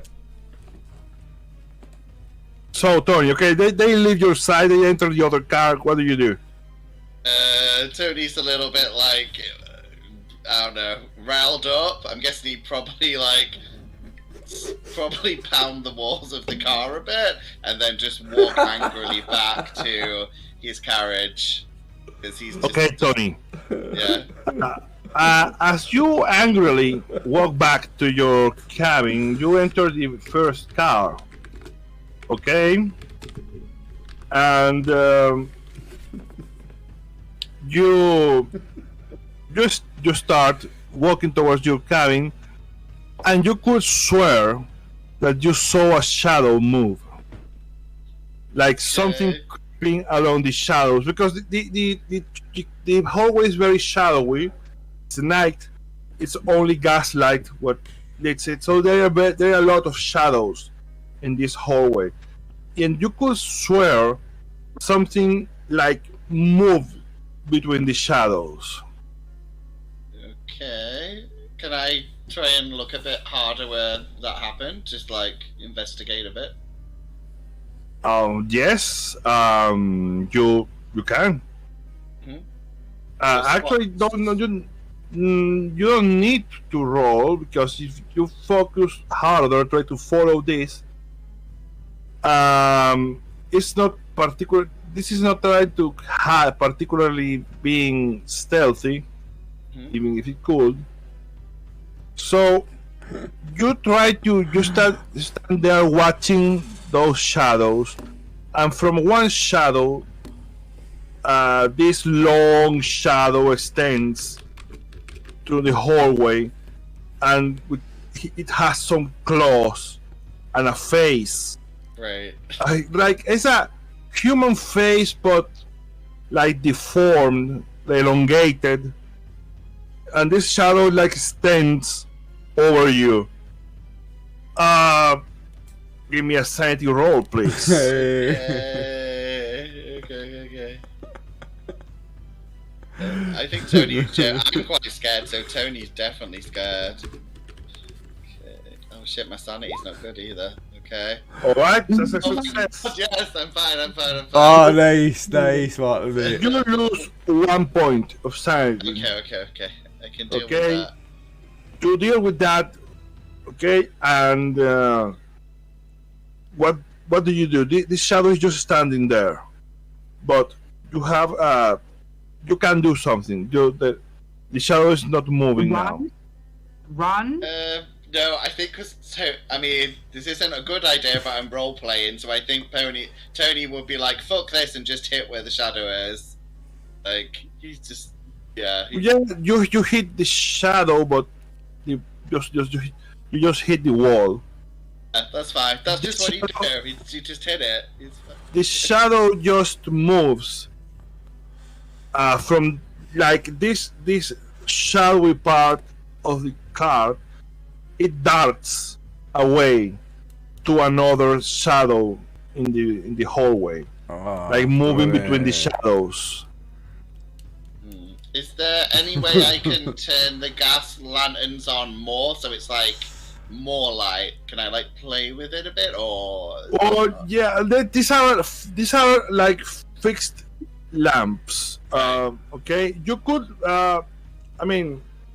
They are like fixtures because it's a very ornate.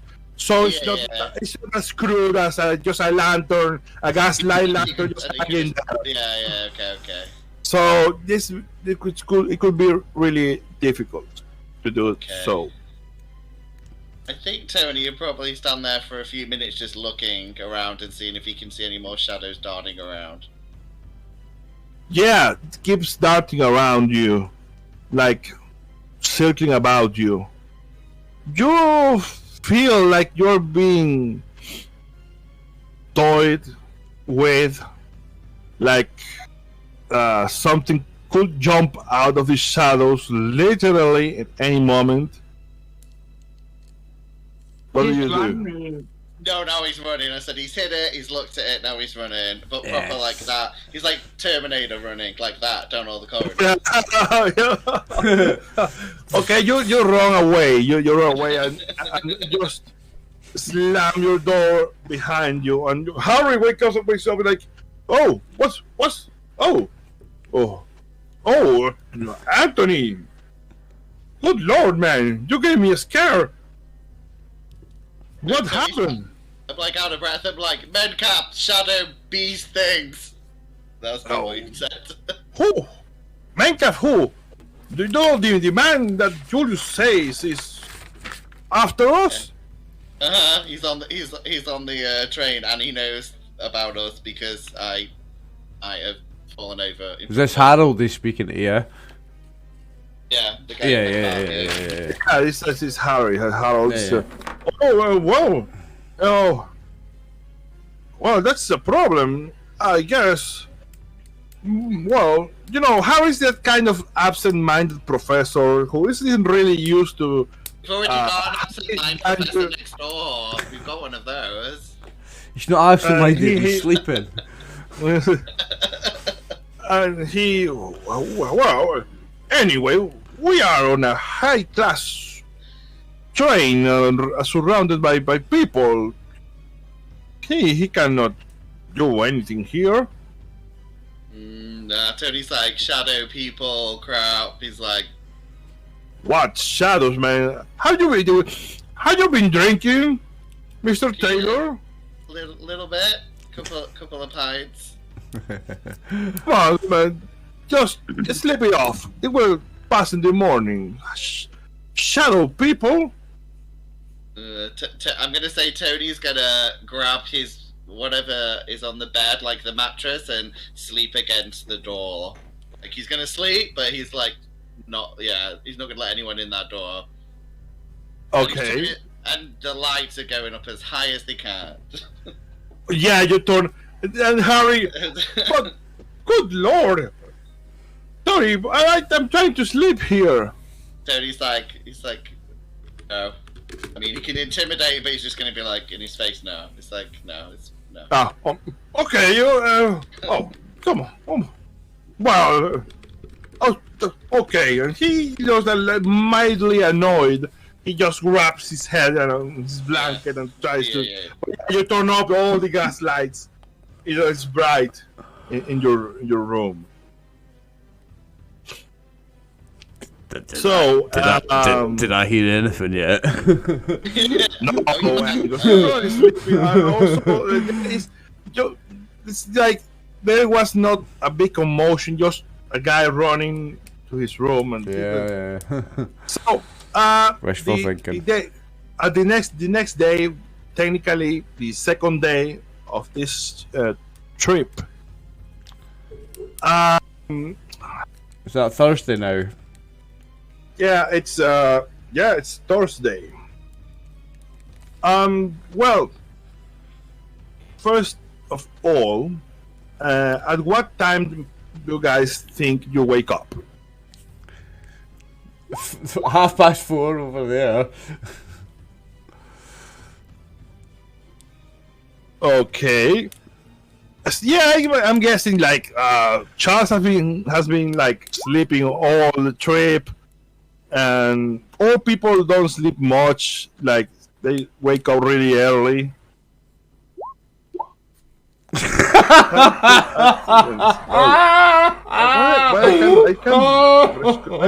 I can't scroll all the way down. I can't read that. Like he wet himself twice. Oh, she rolled 1d4 for how many times he pissed himself. Well, Dude, this is ruining roleplay for me because this feels like a shift at work.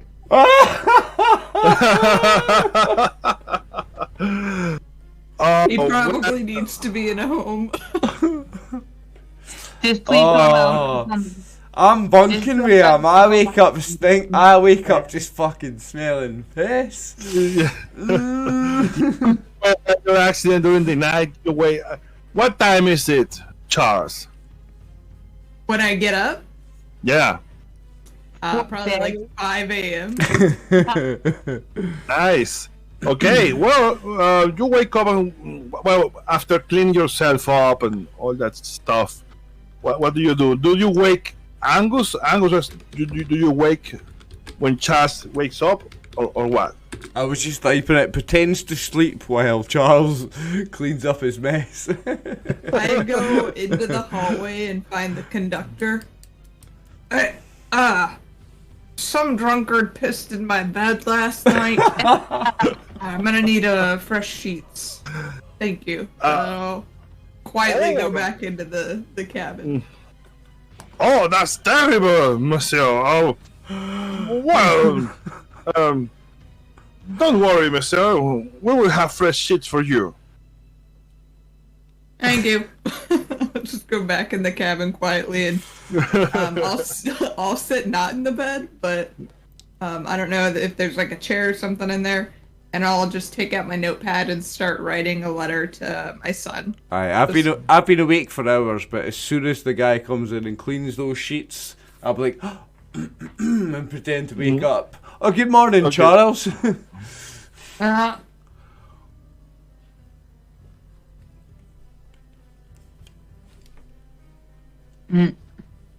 Okay. You're muted. Martin, you're muted, I think. I can hear you. Alright.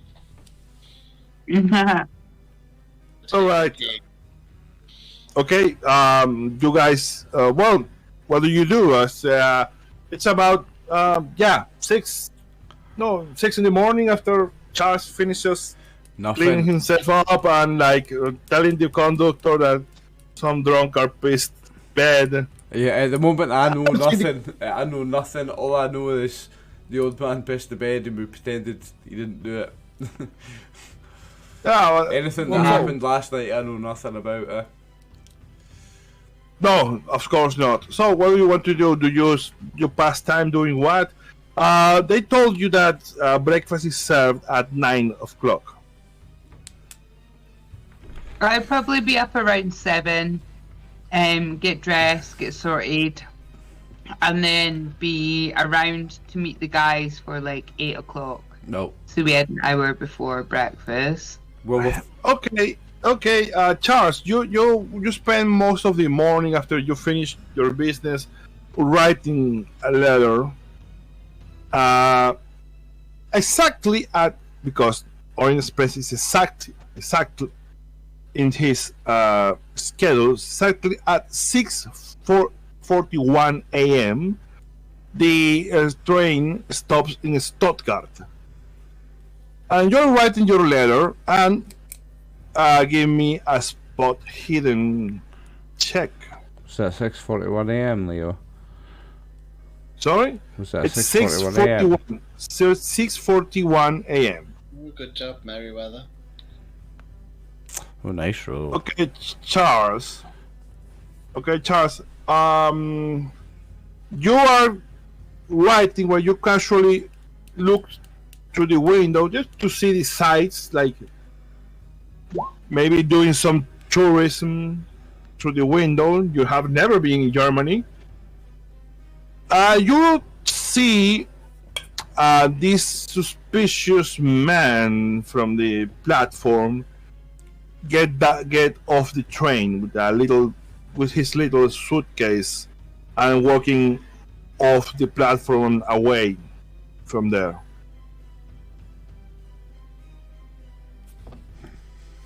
Ooshed. When you say suspicious, is it like his mannerisms or? No, he was already suspicious to you. This was the guy that was the reporter. Like, looking, yeah, the reporter. You casually look into your window at the platform in the stop in Stuttgart. You see him leaving the train. After that, it's about time.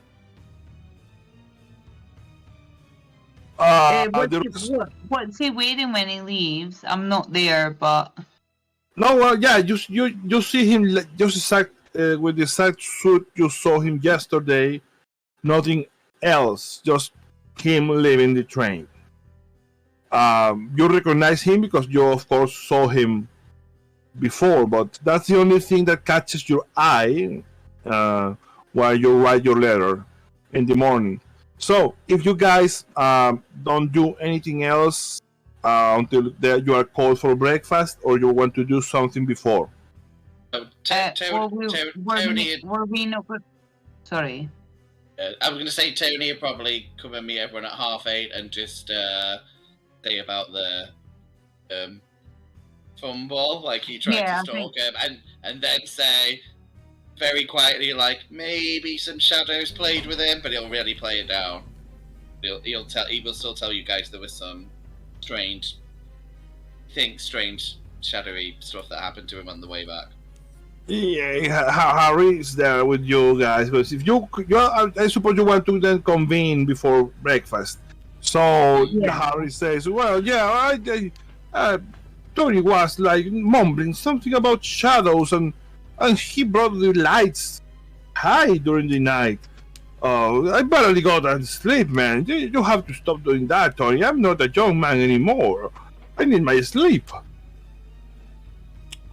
Tony don't care, because again, Tony slept naked again, so he's having the conversation naked to Harry. Like, what's going on, man? I've got a very low occult skill. Can I roll to see if any of what they were talking about makes any sense to me in anything I've heard that? Can I? Occult-wise? Does that make any sense? Well, yeah. When you want to make sense about this debate about the shadows and things. Yeah, is an occult role relevant to that? Not really. It's like also Tony said he just played that down, so he must have been a trick. He's downplayed it, right? Okay. Yeah. Maybe having a trick of the mind, the nerves or something. Maybe the nerves got to him. I would have had a couple of beers, I guess. Alright, I still feel a little weird about it. Do I have like a psychology roll or something? Because I'm suspicious, like it feels weird to me. Feels weird. Mary's offered not anyway, so she'd be like, what shadow people? What shadow people? I'm curious about this, like. Well, yeah, because Harry blabbered something about shadow people. Yeah, go ahead with a psychology roll. A psychology roll, right? Okay, give me a sec. You oughta stay off the bottle, lad. Tony gets an old. Oh, look at that! Yeah. Great. Good job. So, well, market, of course, but yeah, you get the sense that you do get the sense that Tony's playing down whatever happened to him last night. He was just playing down, like. Okay. But he seems more scared that he's prepared to admit. Right. So psychologically, something more happened than he's letting on. Yeah. Yeah. Okay.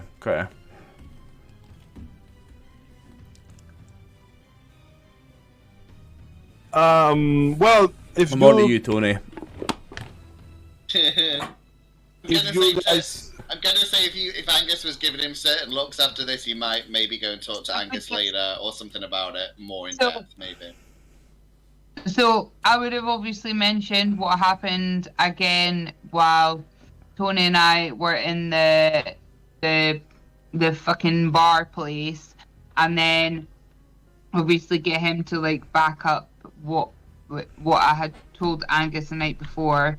Try and make sure that Charles was awake enough to grasp what I was talking about, and then obviously fill Harry in, and then obviously the Red Fez, this main calf guy being on board, and then I don't know if Angus would tell us about seeing the other guy leaving or not. I would share all my information, like if you're sharing all yours. I'd share all mine, yeah. Okay, so can we assume we all know about all that?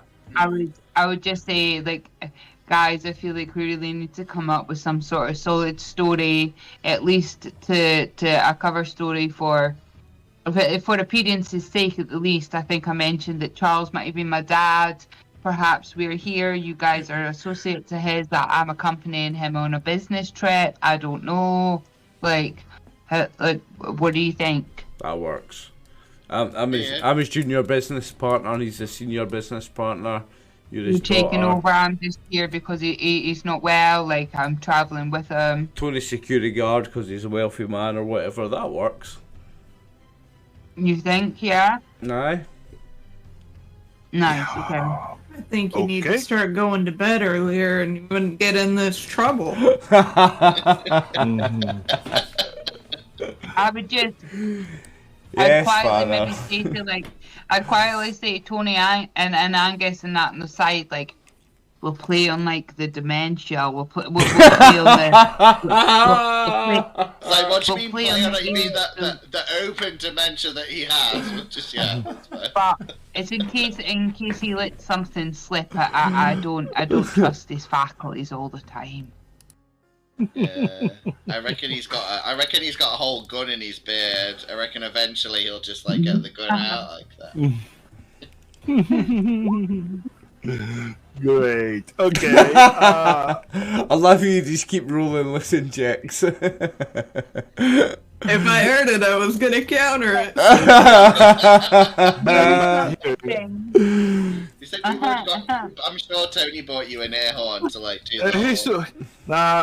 I suppose, cause he's too stubborn to use a trumpet. He's not going to admit he's deaf. No, did we not establish he has an ear trumpet? I think we established he does. That's Barry's character. Barry's future character. Oh, right, it is. Aye. Oh yeah. He might maybe Bruce's character will start using one after Barry uses his one. Imagine you survive to the next campaign 30 years later. I don't think poor old Charles going to last 30 more years. But he's talking about him in the prime of my life. Aye, what you're about? We're about to fight the Fountain of Youth in Constantinople. Well, so could happen. Who knows? At 9 o'clock, the conductor knocks on the door of every passenger, including you, and calls all for breakfast. Like, Messieurs, Mademoiselles, we are serving breakfast now on this restaurant car. If you would be so, you can go and eat breakfast now. Oh yes, please. If you like. Yes, please. I guess I'll have a full breakfast with the fried eggs, the toast, the bacon, the sausages, the beans, the tomatoes, the tea, the coffee, the orange juice, all of it. Thank you very much. The classic European bean. They might not have beans now. Oh, and the beans. Sorry, I forgot about that. Oh, we had beans in the late 19th century. Yeah, we did. Yeah, they of course, all the everything in the car has to be paid for, but you were given enough money to cover the trip, because this whole expedition is being funded by Baron von That's Hoffler. all the more reason that we'd be ordering full breakfast. I'm having a full English, like. I would opt for some sort of poached or egg white on toast with some nice, hopefully fresh tomatoes, and I would probably really, really love and appreciate some fresh fruit. Because I would imagine it's something that she wouldn't get a lot in her own diet back home. Okay. Actually, you pretty much everything you want can be ordered here, unless it's something that did not exist at the time. Or fucking Pop-Tarts. Can't get that. You are there. You go to the dining car. Let me try to adjust this so the viewers can see it. There are people randomly sit here, but I just get lost and sit with some other people. I was gonna say I'm not gonna let Meriwether sit on his own, like. Yeah, I'd probably just guide him over. I'd be like, Pops, come on. I'm sorry, I thought you were the people that came with my bed. I'm not gonna let the Meriwether sit with all these strangers, like. So blab. Especially when we wipe off the bean juice off his chin with a napkin. Okay, well, when you arrive at the dining car, you see Menkav. He's sitting down with this large man that Tony and Catherine saw the night before, and they are also joined by a very, very young woman. What's he wearing? The fez and his usual opera cape and his regular clothes. Okay. And for me and Charles, I haven't seen before. Do we recognise him from the description we've had? Well, yeah, the first thing that we'd like give you a bit of a nod. Yeah, we'd have told you. Yeah. Also, he's wearing the fez that you're supposed to have in your cabin. Okay. There are other people in the car. Also, Harry is coming with you, of course. And Amelia, it's voice coming also. She's in your bunk partner, Catherine. She's coming also with all the people. People are like powering into the restaurant and getting seated. Okay. Can I just ask, how young is very young? Can this girl that's with them? She must be barely 20. Oh, okay. It's all if at all. All right to die on stream then.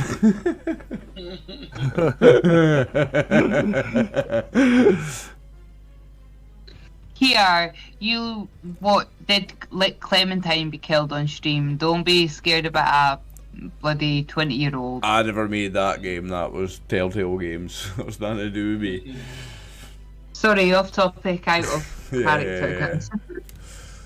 All right. So, well, do you want to?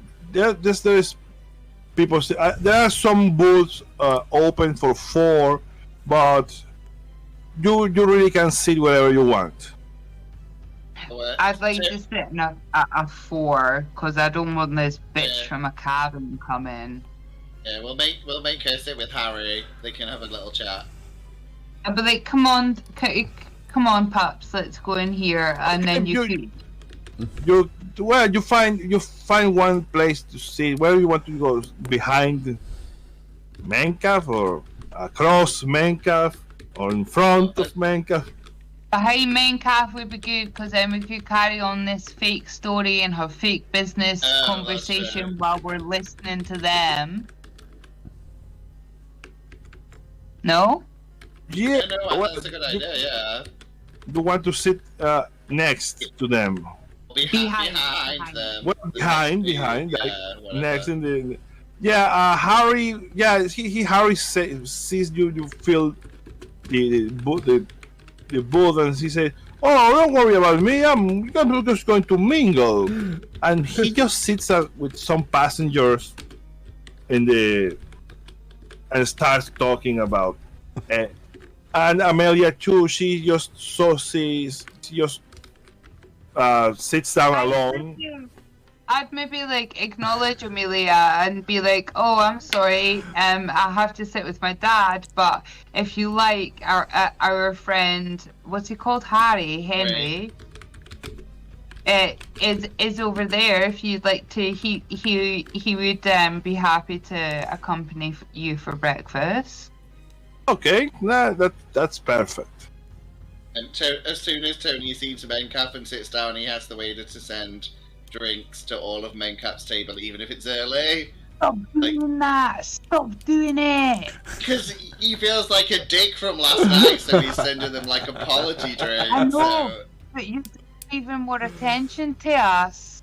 No, Tony would be like, it's a dick move, this is like to show.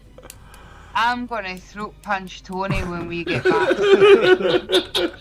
Okay, no, I'm sorry, it's not a cat. He would do that, he'd be that much.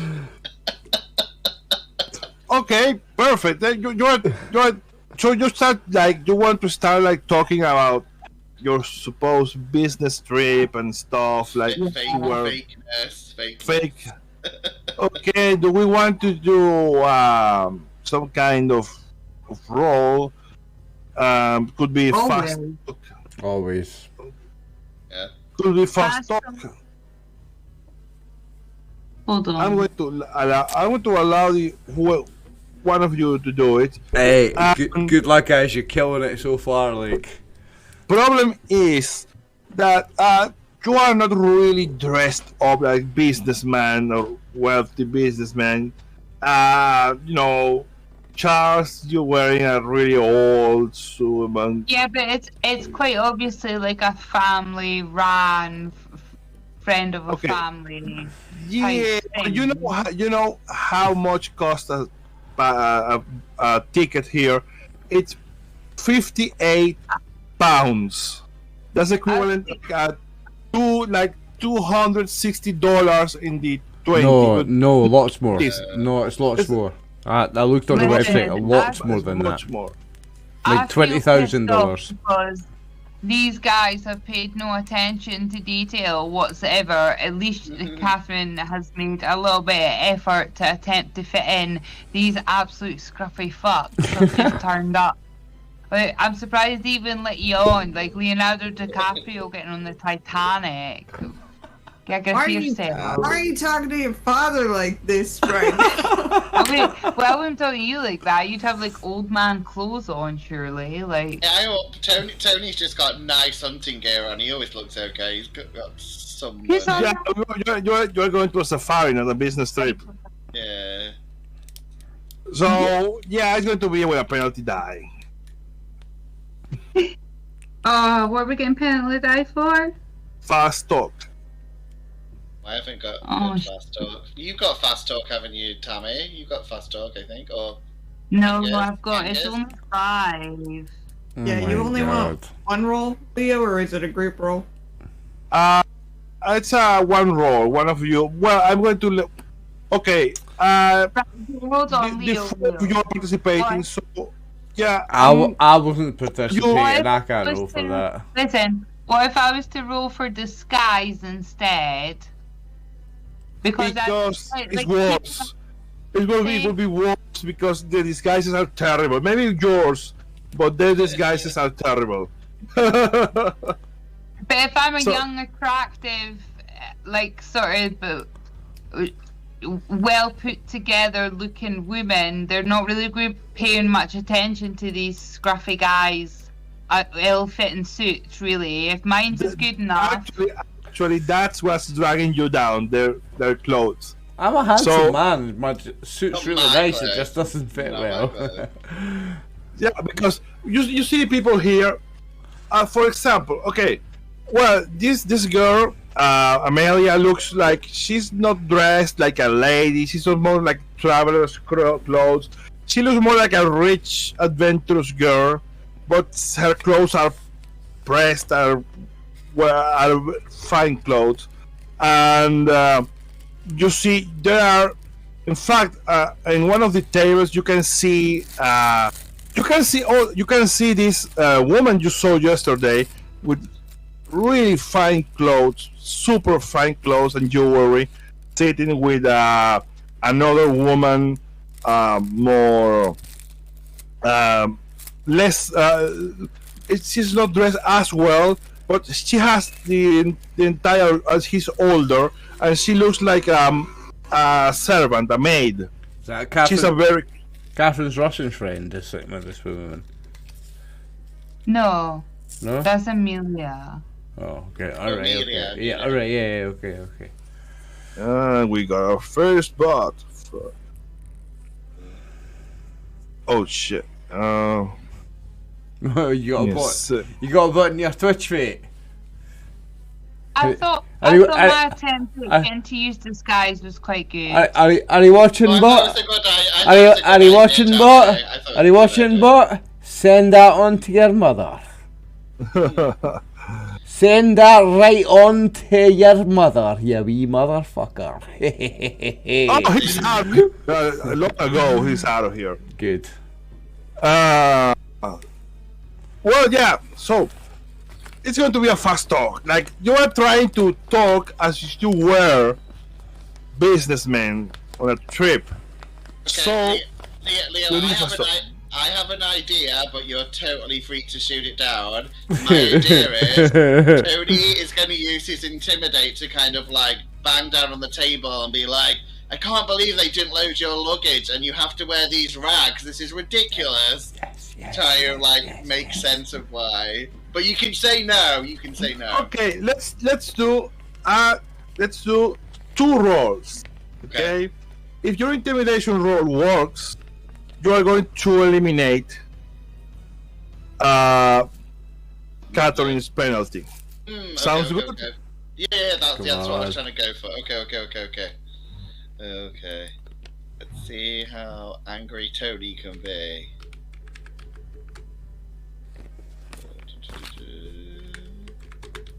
Why you been angry? Yay! He's angry because they lost the luggage. They lost his clothes. Okay, yeah, you do that, Tony. You just slam the table and say, how we can just lose our luggage? We have to use these racks now. Yeah. Okay. Yay. Yes, doing it. So, oh my god, I just want to say that I always thought Charm or Persuade were really fun. Intimidate's a million times better to play. Sorry, guys. No, it's fun when it works. Like, yeah. Okay, Catherine. Then your the fast talk is going to be without a penalty. My fast talk shit. Well, I need a fast talk for this because you're doing fast talk. Oh. So, any of you have fast talk? Cause I've got charm. If you'll take that. nah, that's not a charm. This is literally fast talking. I'll have a look what my fast talk is. Hang on. Will be a performer like something like acting, like craft acting or something. But I don't think any of you are actors. So is sleight of hand any good to you? nope. Like, Okay. what about psychology to hide what we're really doing? Or is that too much? No. I need this time. I Right, need sorry. a fast talk. Was charm on the menu? No, you said fast talk. Yeah. No, it's fast talk. It's not a fast talk, man, because it's Nah, literally. my fast talk's crap. You always you can roll, not so. Guys should all roll for it.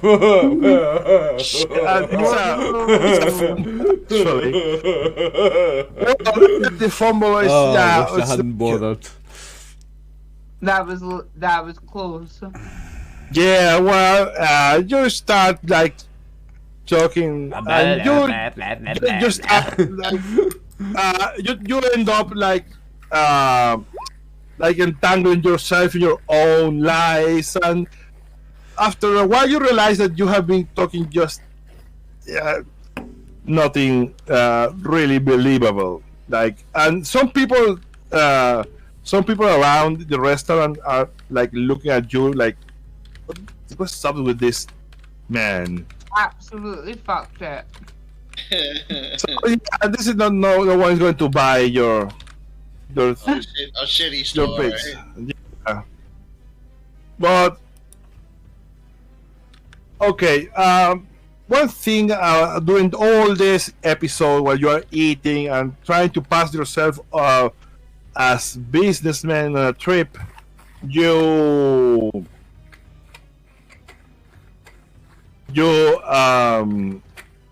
notice something, and you don't need a roll for this because it's very blatant. You see that this young woman that is eating breakfast with Menkaf and this big dude, she is most of the time weeping Reaping. quietly. Crying. Yes, quietly. Sorry, I heard whipping. I so did that. This train guy. So did that. Weeping, crying. I think. Weeping, no weeping, no.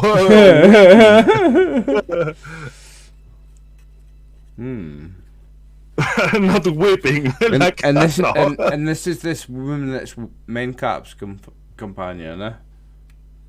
Yeah, that's she's eating breakfast in the companionship of Menkaf and this big Turkish guy.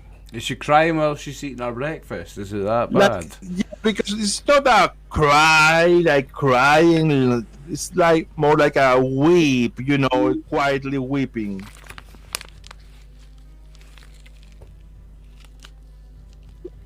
We have to rescue this woman. Did we all hear this? It's not. You see it. Because it's not something covered. It's like she's there weeping while. So it's not even a spot hidden. It's just blatant, right? We all see it. Eh? Oh, okay. What woman? The young woman that's with them? Mencaf's woman, yeah. She's with him. She's sitting with him. And you can see is Mencaf in an like a protective attitude, like, but not like more. It's not a fatherly thing. You will think it's more like trying to Shush her. to stop her weeping, but it's not. I would can I I don't know if we're in booths or if I can lean round or if I could whatever, but I'd probably just I don't know, put my head round and put my hand on her arm and be like, "Are you okay, love? Are you alright?" Just you come near them, and you do that from your seat, or you just Well, stand can up. I do it Sorry. from my seat? If Yeah, I was because to, you're sitting right there. Yeah. You could turn about and talk to them if you I want. would lean over, but I wouldn't even acknowledge the rest of them at all. I would just lean over and look at her and sort of be like, Okay. are you okay? The woman says sheepishly, yeah, I'm okay. Don't worry, lady. I'm okay.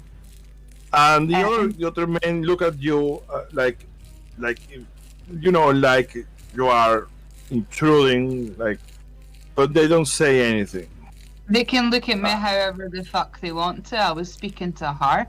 So I would then ask her. I was looking at her and be like, okay, are you sure? Would you like me to take you to freshen up? We can go to the powder room and freshen up if you like. Okay, I'm okay. Don't worry. Okay. I've got powder in my bag if you need some. Thank you. And then Yes. I just sit back round in my seat again. Okay. So this protective attitude is is more like repulsive. This main cat has toward this woman.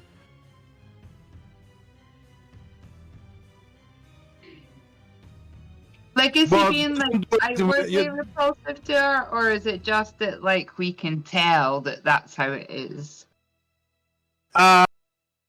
It's you can tell because you observe the what's happening, and you can tell that it's somewhat repulsive, the attitude he has, that protective attitude he has towards her. Do they look?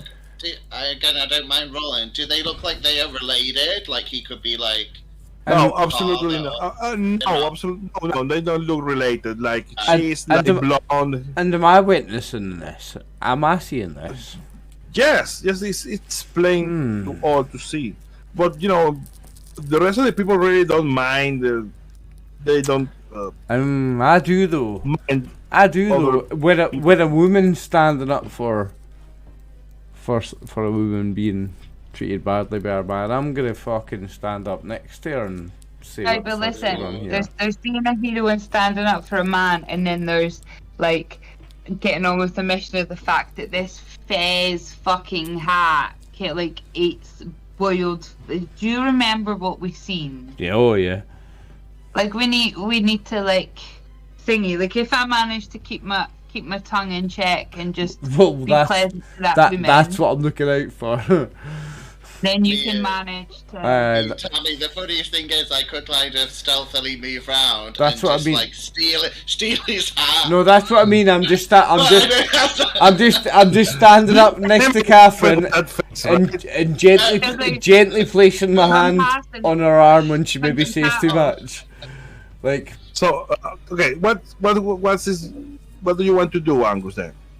No, I'm standing next to Catherine while she's having this conversation and just very gently tapping my hand on her arm just to say like, careful, don't say too much kind of thing. Yeah, no, and I had just spoken to her. Like I looked at those guys, but I couldn't give a fuck what they were thinking. Like I just was like, I know. But I'm just shortly after what appealing to your intelligence. Okay, after that little exchange, sometimes some minutes have passed. You are finishing up your breakfast, and the woman just stands up, still weeping, and she leaves the restaurant car towards the sleeping car number 1. By herself or with the whole car? No, by herself, and she leaves the 2 men seated in their table. I would wait like just a tiny little minute, and then I would like grab my bag and I'd be like, excuse me guys, just gonna go freshen up, and then I would go out and see if I could follow her. Okay, yeah. Well, you follow after her, and you see her. Let's pull up the map of the train. Sleeping car 1. Can I be following it a bit behind Catherine, even if she doesn't know? Yeah. Can I just be like 20 feet keep behind her watching her? Guys should see you go. Yeah, though. it's gonna look suspicious unless you can. Yeah. I thought Trying to as close as I can be without being suspicious. I'm you're just a bit leaving nervous. Tony with fucking old man Merryweather. Tony's fine. You will have to like wait that she goes away, because she says basically, I'm going to freshen up. Okay, right. So Okay. Unless she stealth it. Yeah. But no, I can't. Nah, I'm not following to the ladies' room. I'll leave it. Yeah. In front of the whole dining car. So Yeah, no, I'm not. I'm not going to I'm the ladies' secret room. Sorry, yeah, I'll leave project. it. Yeah. So Catherine, you're just entering the sleeping car, and give me a sec to change the layer. Yes. You see this woman walking, and she stops in this compartment, and she is going to open the door. You are like about here. You could call out to her if you want. You could run up to her if you want, but she's about to enter this compartment.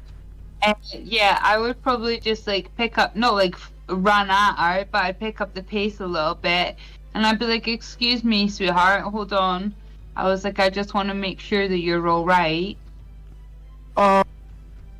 She looks very hesitant, and I would need some kind of role here. Could be charm, persuade, fast talk, whatever you want. Maybe well, that's her success. So just mark charm.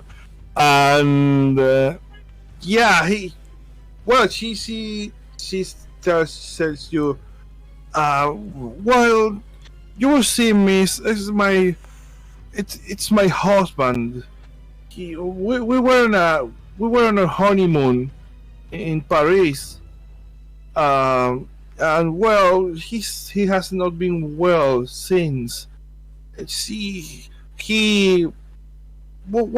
encountered this man, Mr. Mencaf, in Paris, and well, poor Scott, they made him wear some kind of hat, and it's part of a therapy. Mr. Mencaf is some kind of spiritist that this guru, spiritual advisor thing. Yeah. And well, the Scott has always been a little fascinated by this whole spiritual stuff, and no, well, but the thing is that since Tuesday he hasn't been well. He's like fading away. I don't know. Mr. Mencaf says that it's just a hysterical reaction. Like Scott is a very sensitive subject, and that's all. It will pass. He says, but I think there is something darker at work here. I'm very worried about Scott. Where is Scott? Well, this is my compartment, and you can see, because she has the door is open, and you can see the place is dark. Like the curtains of the windows have been thrown in, and there's little light inside this place. Can I roll spot hidden to see if I can see anything that, like, while I'm like quickly looking around, because remember I was in that room where that other guy was the last time. Or can I try and persuade her? Can I try and persuade her to let me go in? She will let you in. You don't need another roll. Because you got a hard success. She's already in the bag. Okay, she's trusting you in all this thing. If you want to go in, she won't stop you. She just moves. And when you go in, you see a very dark room, because the curtains are thrown in, the lights are like dimmed down, and she says, well, Mr. Mencaf say that he needs to rest, he needs and light. He's very sensitive to light now, so he recommended to rest in a dark place. But did you say it was for about 3 days now he's been getting ill? Yes, it was a Tuesday. We were preparing our trip on the Orient Express, and well, he met Mr. Mencaf, and well, they convinced him to wear this weird hat, and as I say, Scott is a bit has a soft spot for all these things about spirituality and occultism and things. And well, I don't know, according to him, he's a very important spiritual guru, this Mr. Mencaf. And well, I don't know, but I don't think Scott is very well. He didn't.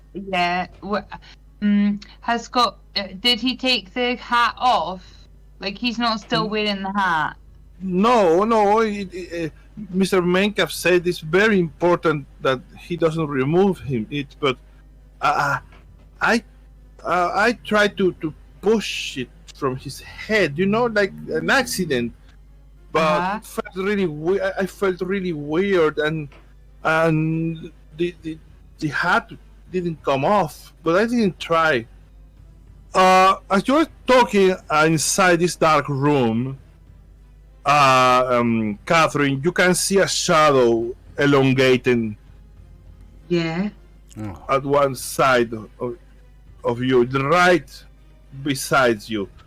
You see a very long shadow with long hands and claws and a long face. You see a man laying down in bed. He's half unconscious, like muttering, like he's like delirious. And you see this shadow that just emerged in front of you. He has a humanoid face, an elongated humanoid face, resembling very much the same man that is laying on the bed. This shadow goes towards you. You have to roll sanity first of all.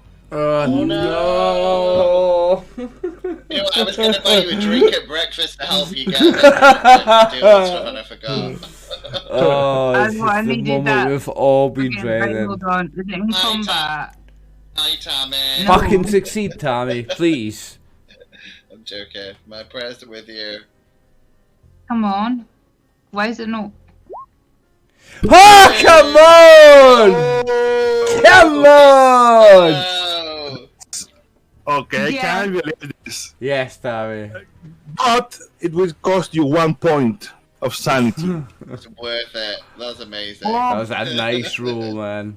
Well done. That's the first time ever in Cthulhu that I've passed the sanity roll. You see, apart from a long time ago when you played with me.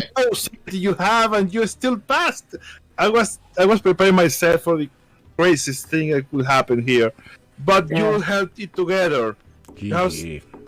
And you see this shadow in front of you, and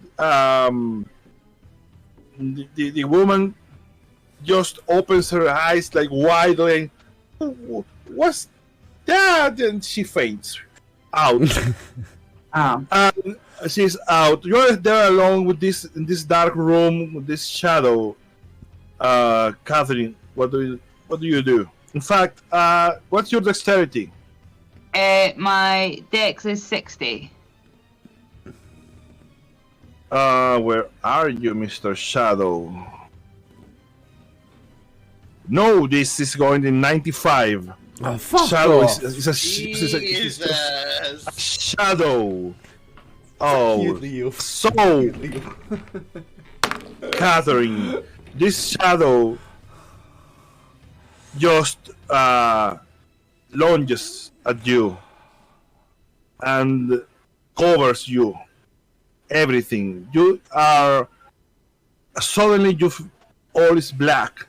You cannot hear, you cannot see, you cannot feel, you cannot smell anything. It's like shadow is in every one of your senses.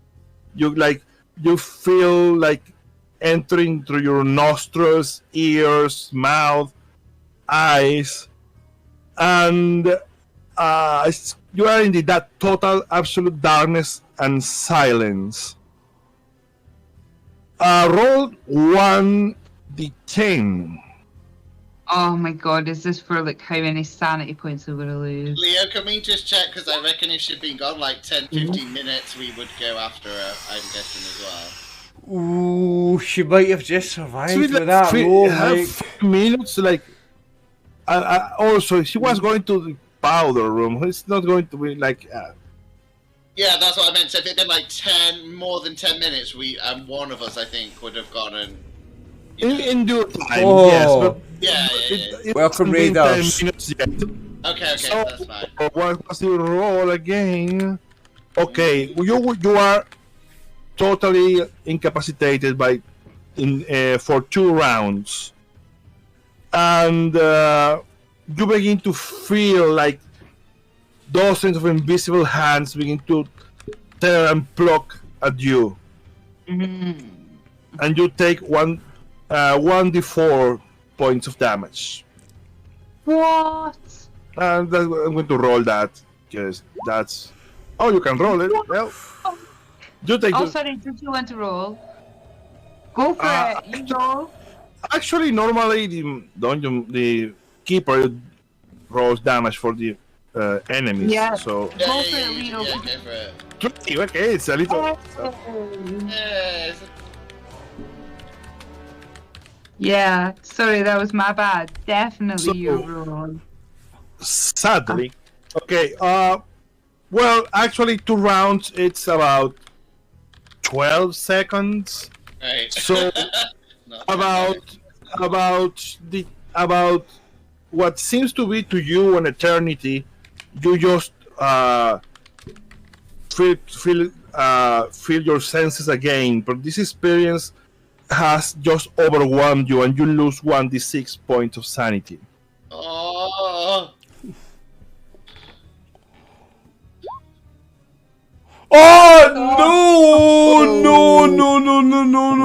No.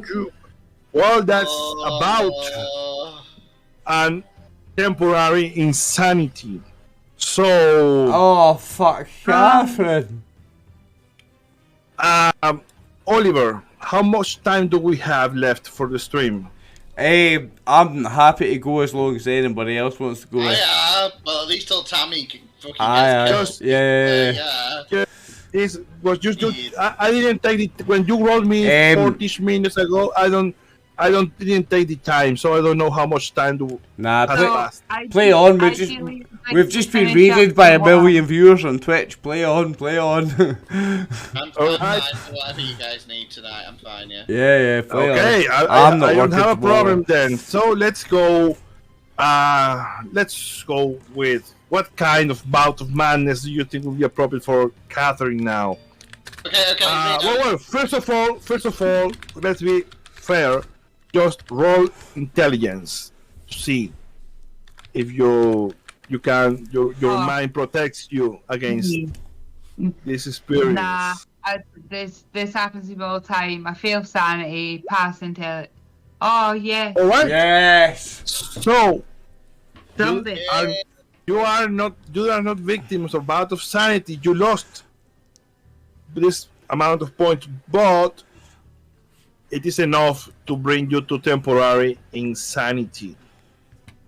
So I think I don't remember that part. I don't remember when you fall into temporary insanity. You will still have a bout of madness, or are you just insane I permanently think until? you're just insane. Yeah.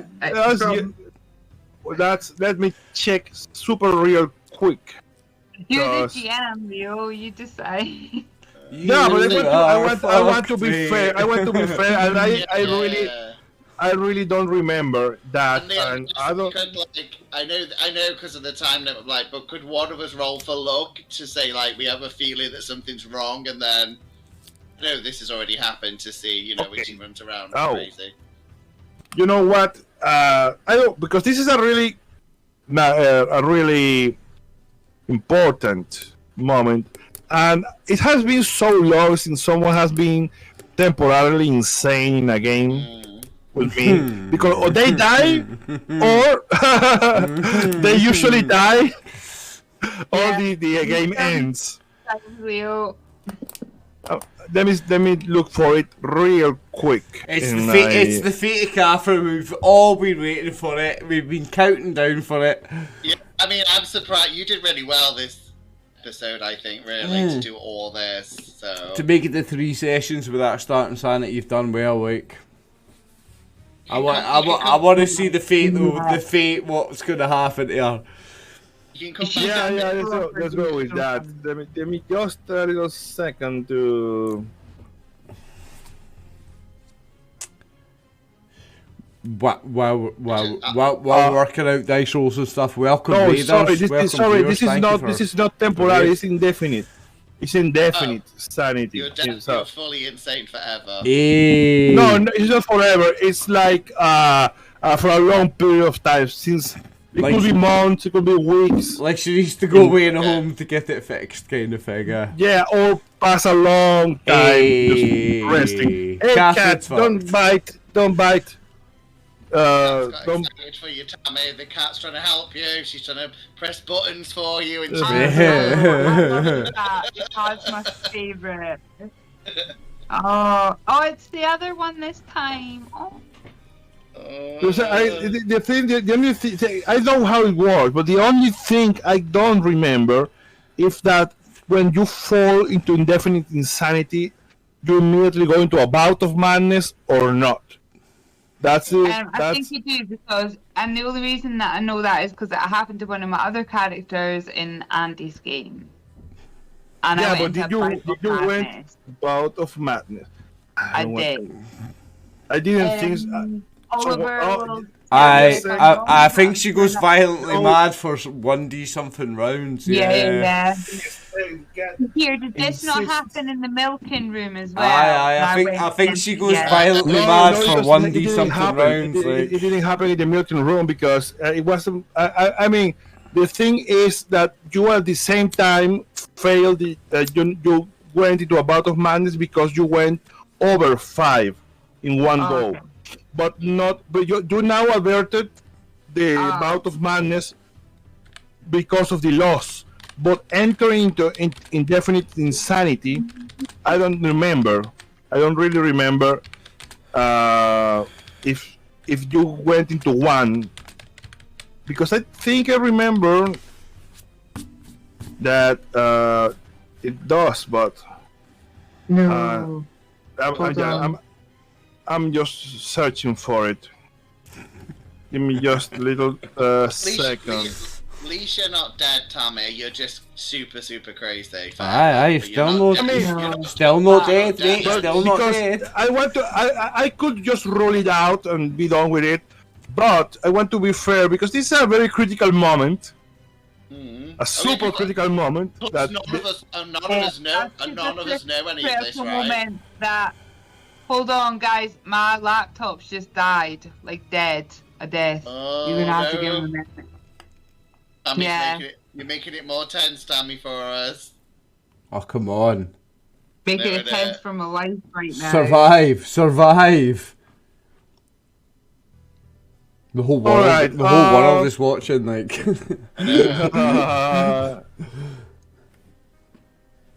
I can't do any rolls just now, but I can do the rest. Like, if you just give me a chance to look back into Roll20. Look, aye.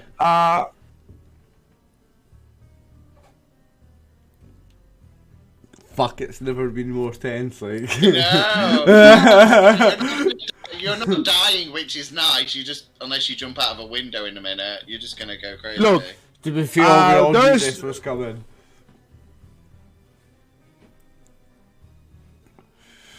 Come on, Tammy, survive. Okay, it's right here, hold on. Actually, because what I think that she goes into a bout of madness because entering into the thing is after this she will be unstable and every loss of sanity is going to prone to cause another bout of madness because it doesn't make any sense, you know, because when you go temporary insane is because you lose 5 points or more in one roll, and it doesn't make sense that entering into indefinite insanity doesn't trigger a bout of madness. But come on, Leo, you gotta do it. She's fucked, Leo. We all know she's fucked. It's alright. No, she's fucked. She's fucked. But there can be a difference. I don't remember that because the rule doesn't say anything. Just says. We check the news to see how fucked. Becomes. This says the investigator becomes indefinitely insane. So, but it doesn't say specifically that she enters into a bout of madness. She just gets like a permanent, like some kind of phobia or mania that is going to be like semi-permanent. We can deal with that. We can deal with that later. We can sort her out. Give her a fun phobia, a fun one.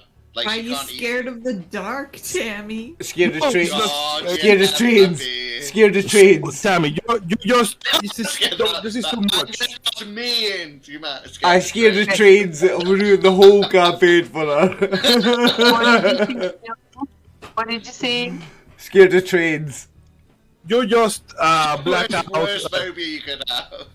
Catherine, you just black out. Okay, let's go with this. Okay. Let's go with the part of madness. And it's going to be not in real time. It's going to be a summary because no one is there to witness this, and you will not remember any of this afterwards. So everything blacks out. Wait, so I won't remember the fucking shadow things and stuff. I won't remember that. Not really. Or I won't remember blacking out. No, you just remember talking to this woman, and the next thing you know is you are in a bathroom with your clothes all turned up, and you are like screaming, and you hear like whispers in your head. Suddenly, someone is knocking at the door, and Amelia bursts into the bathroom because you didn't. After several minutes knocking, and Mrs. Jones, are you okay? And behind her, respectfully outside the bathroom, is a conductor, as they call them in the Orient press. Like looking at the situation, are you okay? And you come back to your senses, but you hear whispers in your head. Something was calling to you. You remember something calling to you, and you cannot shake off these whispers in your head. I'd be like, Amelia, I'm not sure. I think I've taken a dizzy turn, and I don't know, something fell down. What happened to you? What happened to you? Your clothes are. You are not sure if you did it to yourself. Something did this to you. I'm obviously not going to say that though. I'm just going to say, my goodness, no, I felt faint, and I must have passed out, and someone's helped me come to here. I don't know what's happened. Would you conductor? Would you able to get me some cold water, please, to drink? Yeah, of course, mademoiselle. Of course. He goes away and fetch you a call. And all this time, like, really has been like a few, like more 10-15 minutes, and you guys hear a commotion. You start to think that Catherine has been away for too much, and you hear a commotion in the other car. People and some people from the restaurant start to look like to peek curiously. What do you do?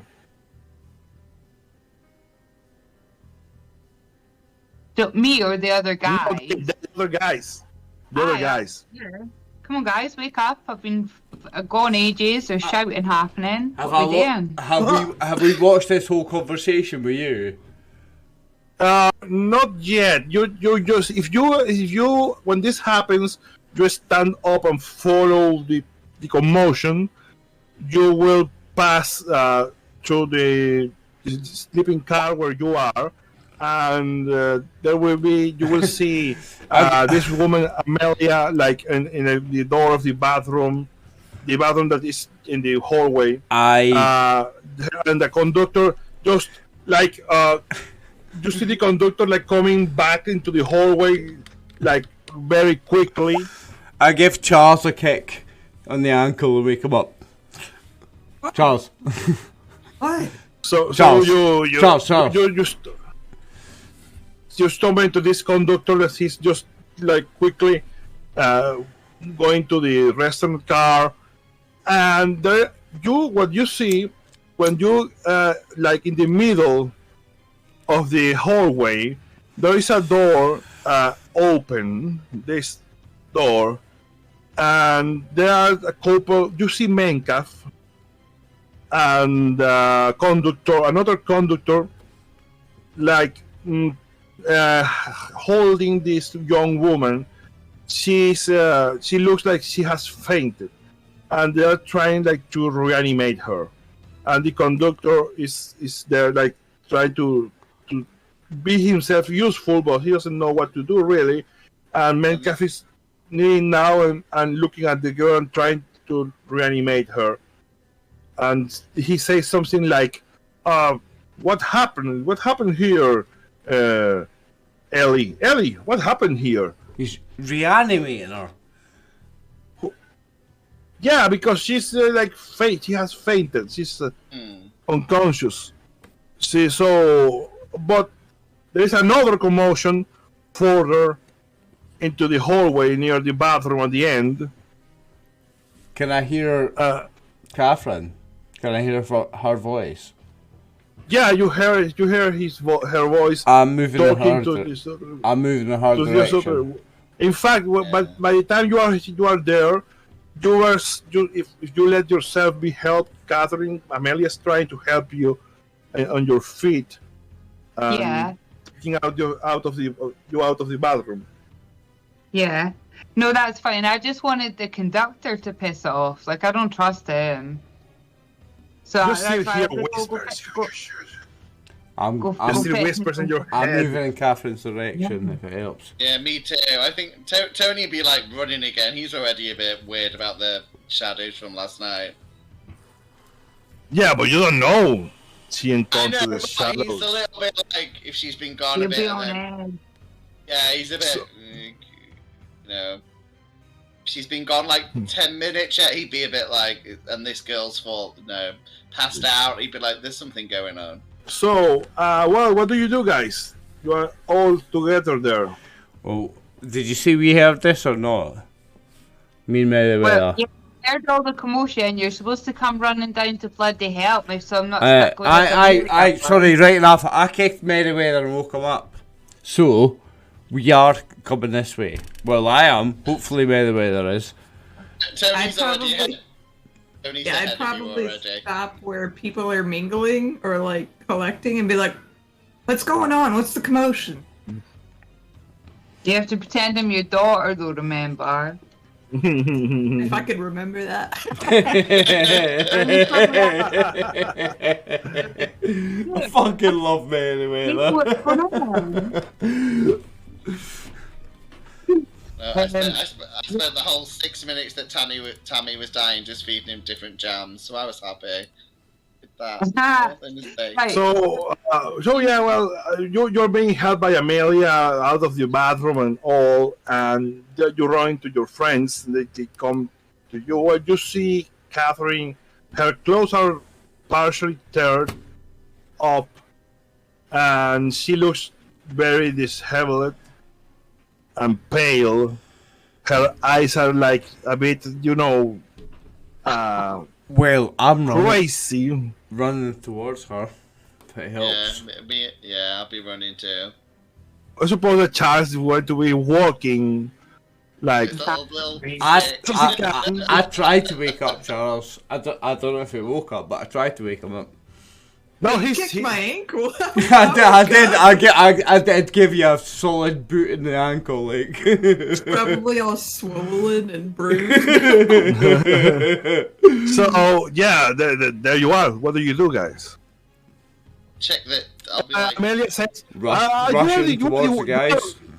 You were on board with her. You're her friends, right? Yeah. I just found her like this in the bathroom.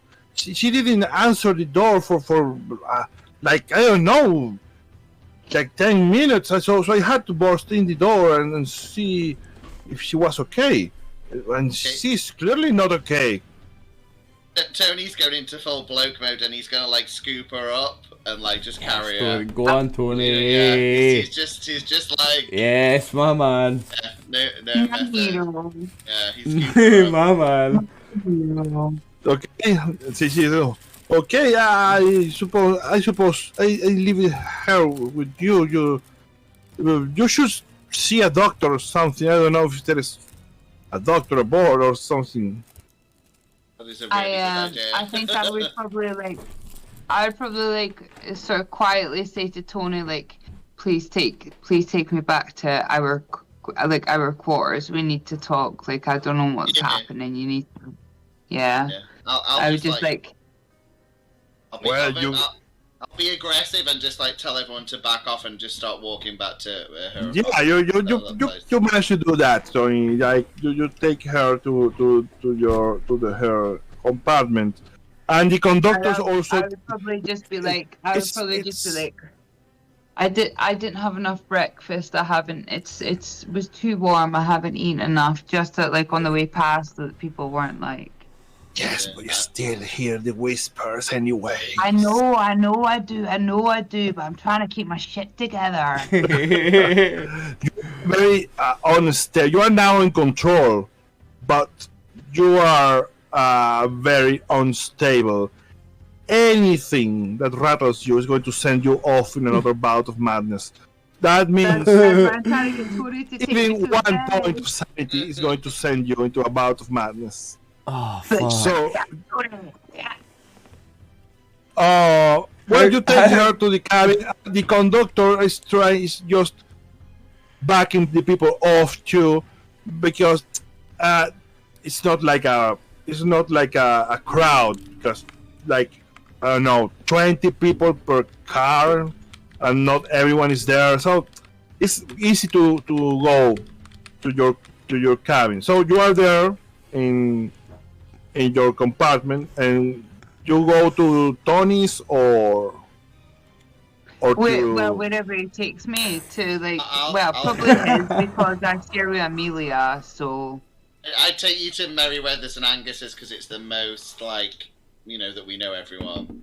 Notice the stench of urine still. Not on the urine mattress on stinks a bit in our room. It's no my fault, but it does stink a bit in our room. I really hate to break your funny moment, but this is a very efficient service. Your sheets are already changed. Great. Yes, Leo. Yes, Leo. But the old man farts a lot. The urine smells maybe in his clothes. Yeah, it's just me. This lingering smell of old man's urine. So yeah, when we got back into the room, and it was probably, and Tony had taken me back, I'd be like, Tony, it's the shadow thing. It's the shadow thing. You have to tell me it's a shadow thing. I'm gonna start as soon as she says that. I'm being like, "What do you mean?" And like trying to like, what?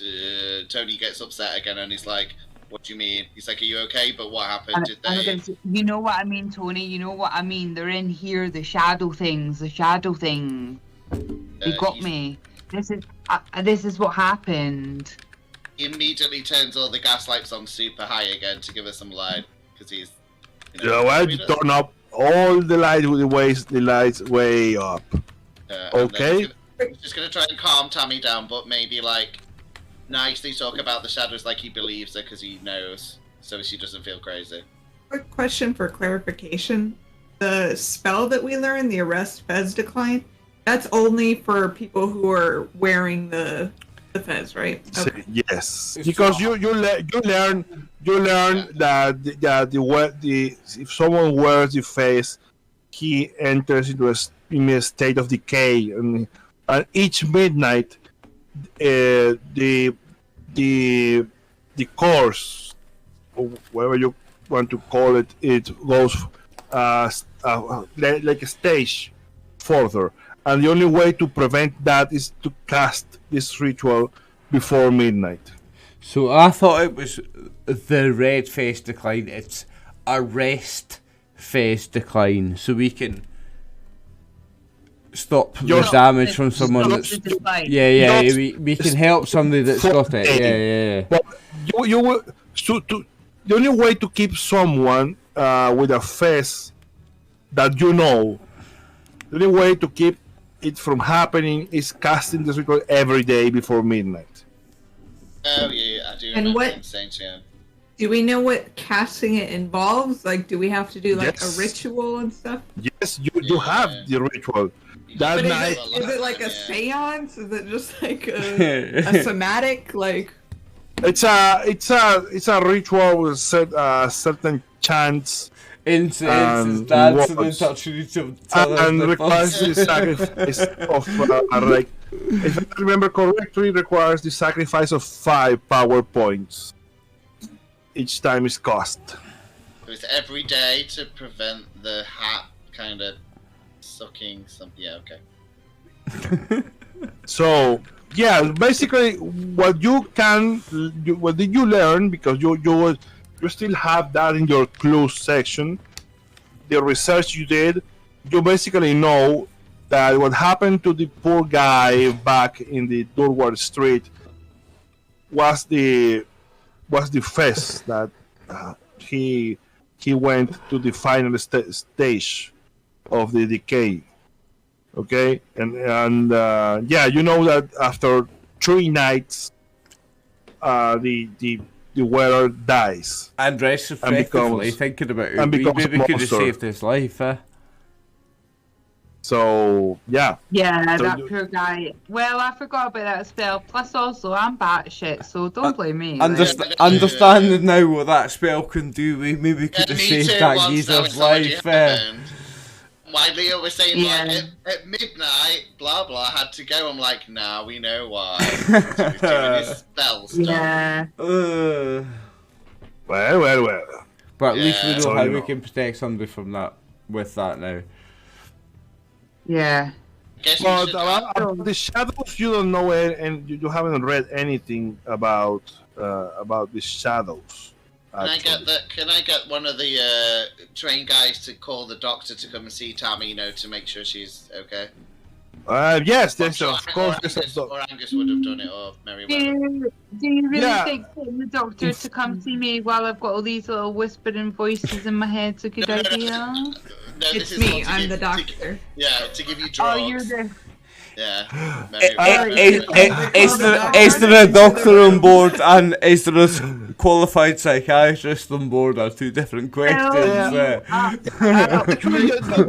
Anyone, after a few minutes, someone is going to knock on your door. It's a doctor who was sent to check upon you because what happened was something serious, and the here is top notch. They don't want a scandal or something here.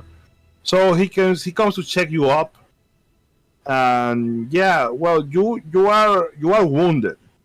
Someone attacked you. Someone clawed and teared at you. You have several wounds. It's not serious, but yeah, you are wounded. So he patches you up. Just heal 1d3 points of damage. Hey. He patches you up, and also there will be like a investigation. Like the chief of staff from the train, the manager, put it that way, will come and talk to you, and if you who did this to you, mademoiselle?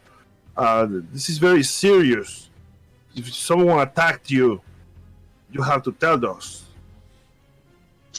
I don't remember. I don't recall at all what happened. I was chatting with a lady on board, and I felt pain. And who is this mademoiselle you were talking to?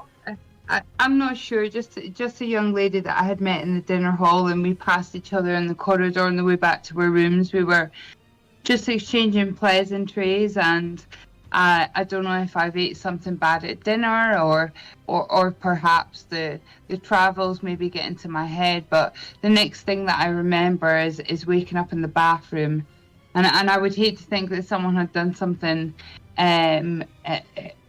untoward towards me, but I am feeling a little battered and bruised.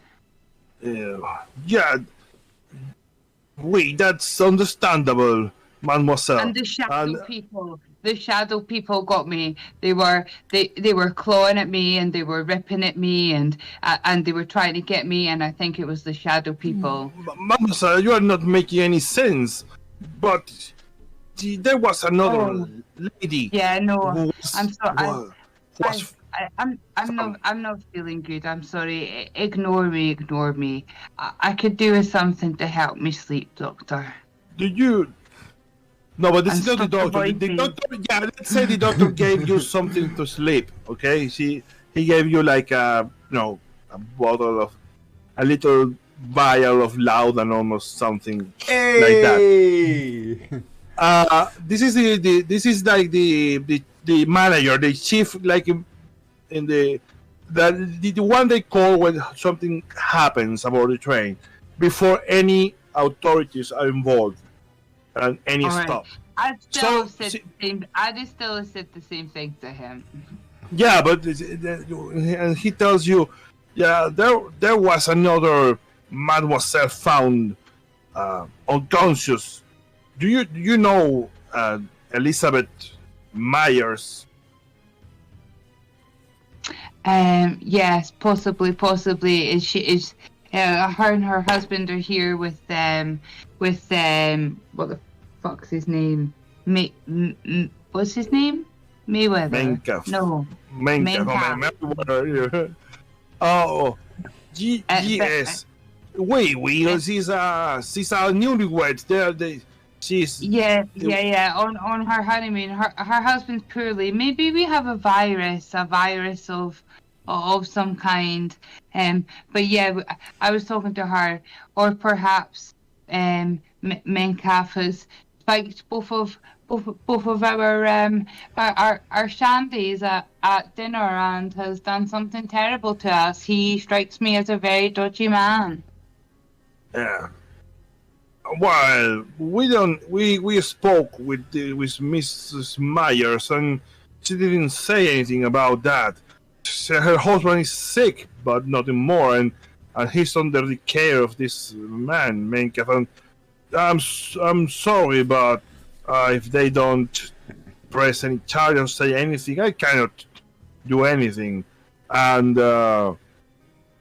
yes, Miss Myers just says that his husband is under the care of this Mr. Mencaf. But thank you for your statement, mademoiselle. If you remember anything else, do not hesitate to contact the staff of the Orient Express. That's why we are here for. Of course, but I'm not grass. Okay, I will leave you to rest then, mademoiselle. You clearly need a rest. Thank you.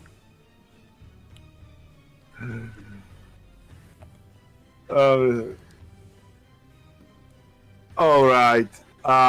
Well, yeah, he leaves you alone. You're alone again. Harry sees like you are like doing your own thing, and he doesn't bother you. She just asks if Mrs. Jones is okay, but he keeps to himself. You don't tell anything, because actually he's coming because Smith asked him to, but he also has his own plans for this trip. So it's like I was planning to do this trip, but Julius asked me to do it with you guys, and also they're paying me all the expenses, so I'm going. But he's not going to push himself into your business if you don't tell him anything. Okay. So what do you do, guys? You are in Angus and Charles' compartment, and Catherine is resting. I assume I'm awake. Yeah, you're awake because, of course, it's day. All this happens during the morning. Okay, is Charles awake as well, aye? I don't know. You will have to ask him. Come on, Charlie. Come on, Charlie. I love it. She just rolls every time. I'm out for a little nap. You can wake me if you want. Can I do like a persuasion? What's a gentle roll to wake my mate up? You don't just wake him up like, hey, old man, wake up. It's important. I'll give him a wee gentle nudge, like, finna, old man. Surely somebody could give him like a little bump or a rub or something that would perk him up a little bit. Was it not them days? Yeah, no, we don't need to go as far as that. No. I'll just give a wee, no, we tap on the shoulder's fine, like. What? What's going on?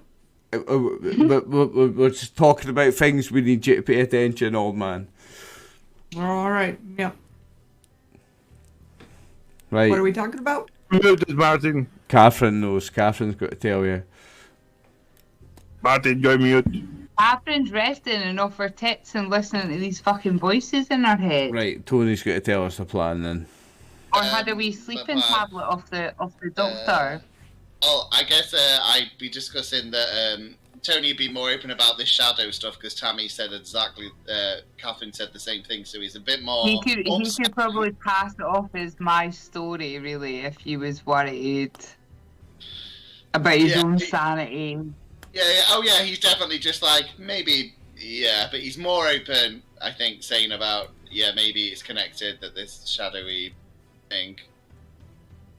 Yeah, I'll say Tony's spooked. He's still being super macho and all that and flexing, but he's also a bit, sweating a bit. Looking a bit sweaty. So, I'm thinking we, Oh, Tony'd remember, well, he wouldn't. He'd prod Merryweather and be like, okay, Merlin, smart guy. He'd be like, what's the thing about what's that spell that we learned about, about magic and the hat and, the spell? He's like, what's that about? He's like, yeah. Tony knows there's a connection, but he can't really figure it out.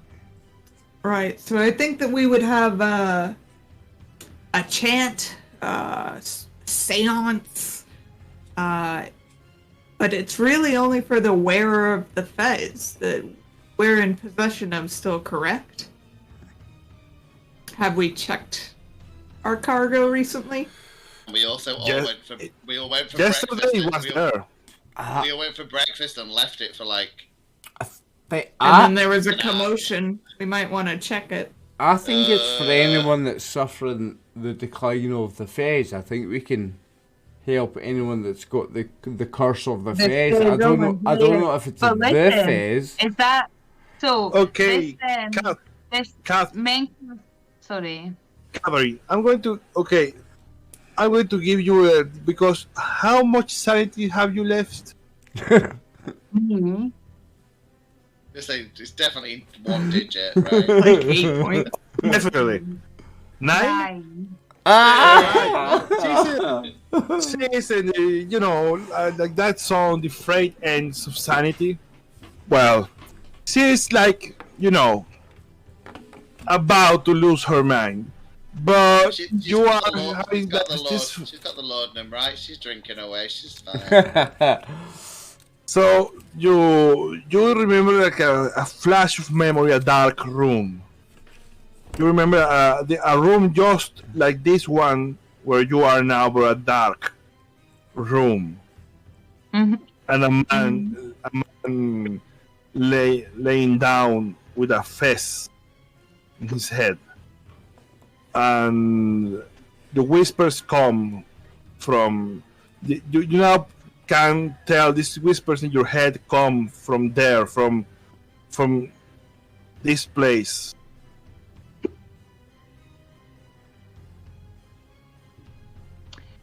So like, am I having like a flashback, or do I think I'm having a dream? It's more like a flashback. Okay, I would probably start saying to the guys about it, being like, I seen it again, but it was someone else. That there's a fez on someone else, and then start freaking out about the dark room and the voices. Sorry, I've got bad hiccups. No, Yeah. no, Scared Tammy now. Can you, Leo? Can you make that her like weird, like psychological things to Tammy? Always has to do that every episode. Well, That's your reaction. You have to do it. that depends. I'll clip It's it fine later if and make I'm a shot. It's fine if my mouth's closed, but it's if catches it when it's open, it's a noise. Just very vocal, even when you don't speak, Tammy. It's like sounds.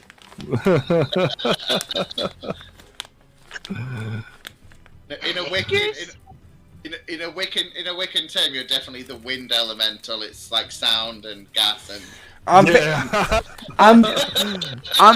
very disturbed by all this information. I want to know if Meriwether's awake and listening to all this. So the element is the wind, like Seriously, she's like- the wind elemental. Tammy, the wind master. She is the wind master. Why do you think Scotland's got such good renewable energy, mate? Tammy's 70% it. I love that. I You power should- the wind farms. You're like the Greta Thunberg of Scotland. You should be on posters and shit, mate.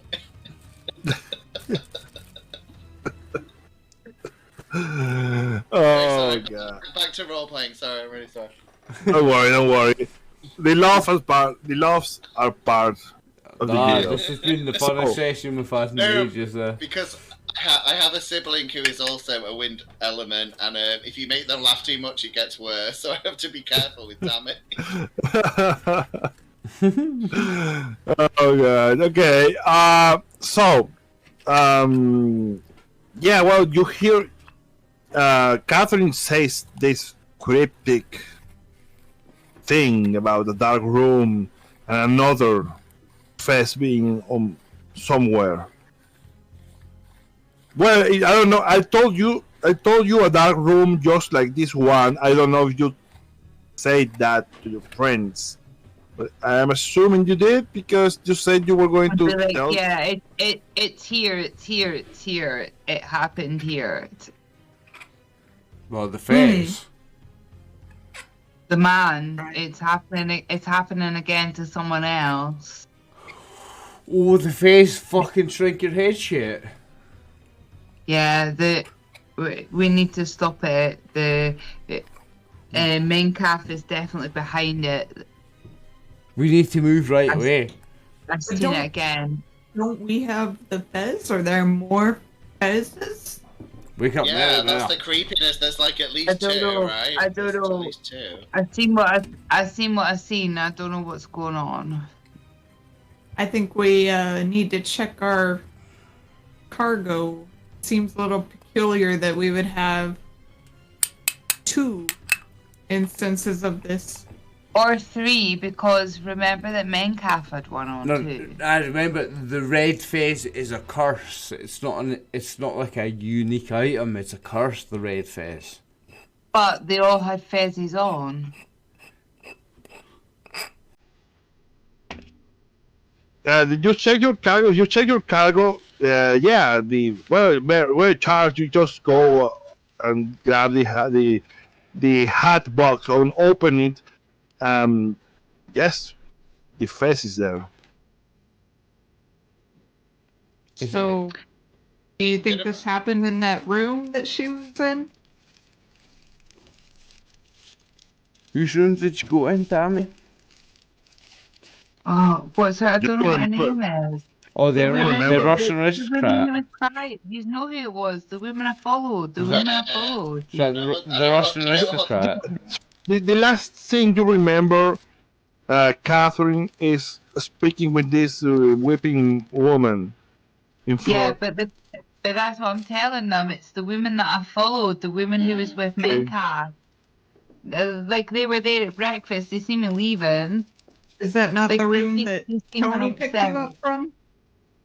No, she was picked up No, in the they bathroom. find me in the bathroom. Bathroom at the end Yeah, of the hallway. Yeah, she'd wandered a bit.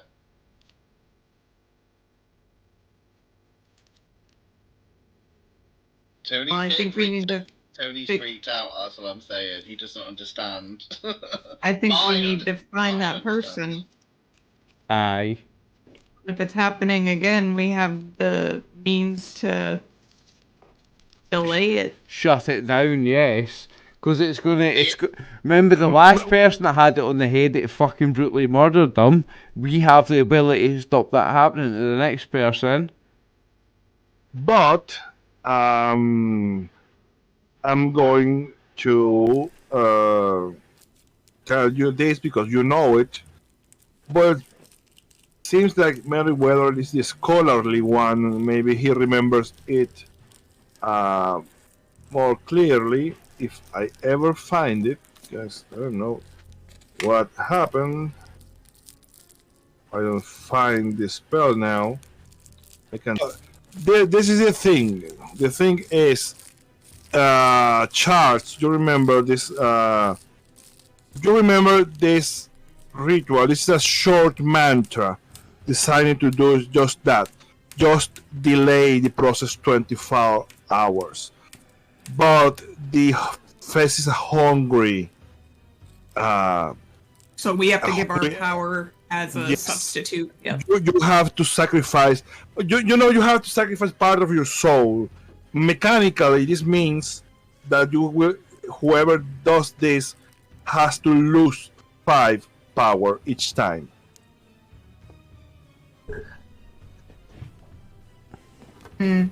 So whoever does the spell loses 5 power. I'm, Who's got the most power? I'm a team player, I'll do it. Well, I'm We nearly don't- doing it But anyway. we don't need Nah. to do what I'm I'm a gonna say that. I'm a I'm gonna team say that.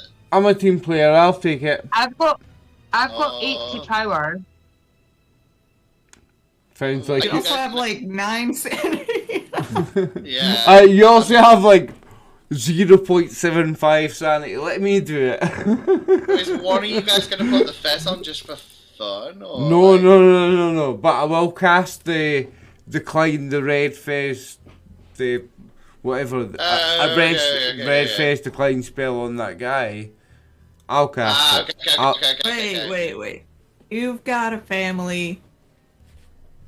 I'm already old in age.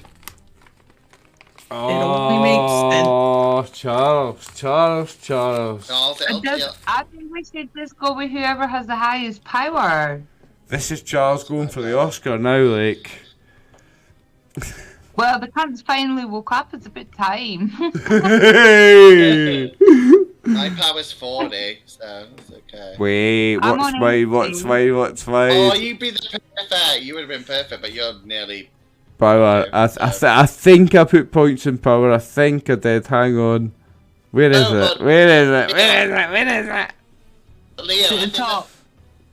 I think there's a thing where you do spells. Oh, you yeah. power and stuff. Guys, You can help guys. yourself with power. Guys, I've got power. I'm Okay. I'm gonna roll this, okay? Okay. Right. Are we doing it now? Aye. Actually, but Unless of Leo course, says no. this mantra involves touching the fez I'm gonna. and recite the mantra. Touching the fez that is only where you want. Right. Right. Oh, So you but have, Well. that girl, Tammy's girl said that Scott, her husband, likes wearing a fez, right? I'm sure she said that. Yeah, that's who's getting fucked. That's who's getting. Is it not? Mhm. Her Yeah, so husband. Listen, Yeah. listen. Scott's got the fez on and he's in the room. Isn't Aye. he? I think. Actually, we can do it on Scott. We can do it on Scott. No, I'm willing to take it. I'm willing to take it for the team. Yes, but you have to cast it on Scott, is what we're saying. Yeah. I will cast it on Scott. but you need to find Scott and Pardon me, but you have approach to Scott. find him, and you have to Oh. go in, touch the fez, and then cast the spell. I Right, guess we okay. don't know who Scott is because we don't know what room, Right, we don't know what room he's in yet. yeah. Yes, look, all this time, if you were there where she was being interrogated or briefed by this guy, this manager, this chief in the train, he told her that, well, he asked if he knew Elizabeth Myers, and he told her he was a newlywed. So you can infer who Scott is. He's the husband of this woman. Well, okay. If the thing is, Catherine, when you're piecing all this together, you start to remember your conversation with this woman, and you'll see again this dark compartment, exactly like the one you are in now. Again, I don't want to. But my point is, I'm off my tits. I'm fucking crazy. I'm confused. I've got voices in my head. I don't want to tell them what room number it is, because that would be out of character or the state that she's in right now. It's known because they found Elizabeth passed out in front of her room. So. That's what I'm saying. So, like, they need to, they need to work it out where it is. So, but you as all this come together, you remember a dark train compartment, a man laying in a bed with a face, all is darkness, and for a moment all is silent and dark, and you felt lost in the void. And you have a flash of a book. Only that. And a whisper. And you cannot remember anything else. You pass out again. But you don't lose anything. You pass out again in front of your friends. What did the whisper say? You don't understand what it says. You only had this flash of a book. And what does the book look like? An ancient tome is the only flash you have. And a dark room. Very dark room. And you feel this room is swallowing you, and you are passed out after this experience. And you all guys see her just pass out. And we are going to park this session here. Last flashback. And you will see, or maybe you will figure out everything in the next episode. Thank you for playing the horror on the Orient Express. No, thank you. And well, I really enjoyed this episode. Really enjoyed it. That was the best one yet, Leo. Thanks, man. I'm fucking alive. This campaign is great. I'm sitting on the edge of my seat this whole one, man.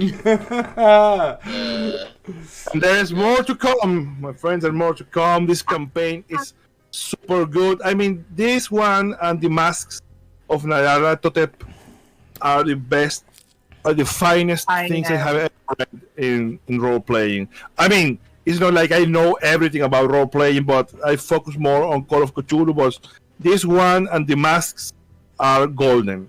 That was amazing. So an amazing I really session. feel like I've had an awesome session, but I feel like I might spend this week rolling up another character.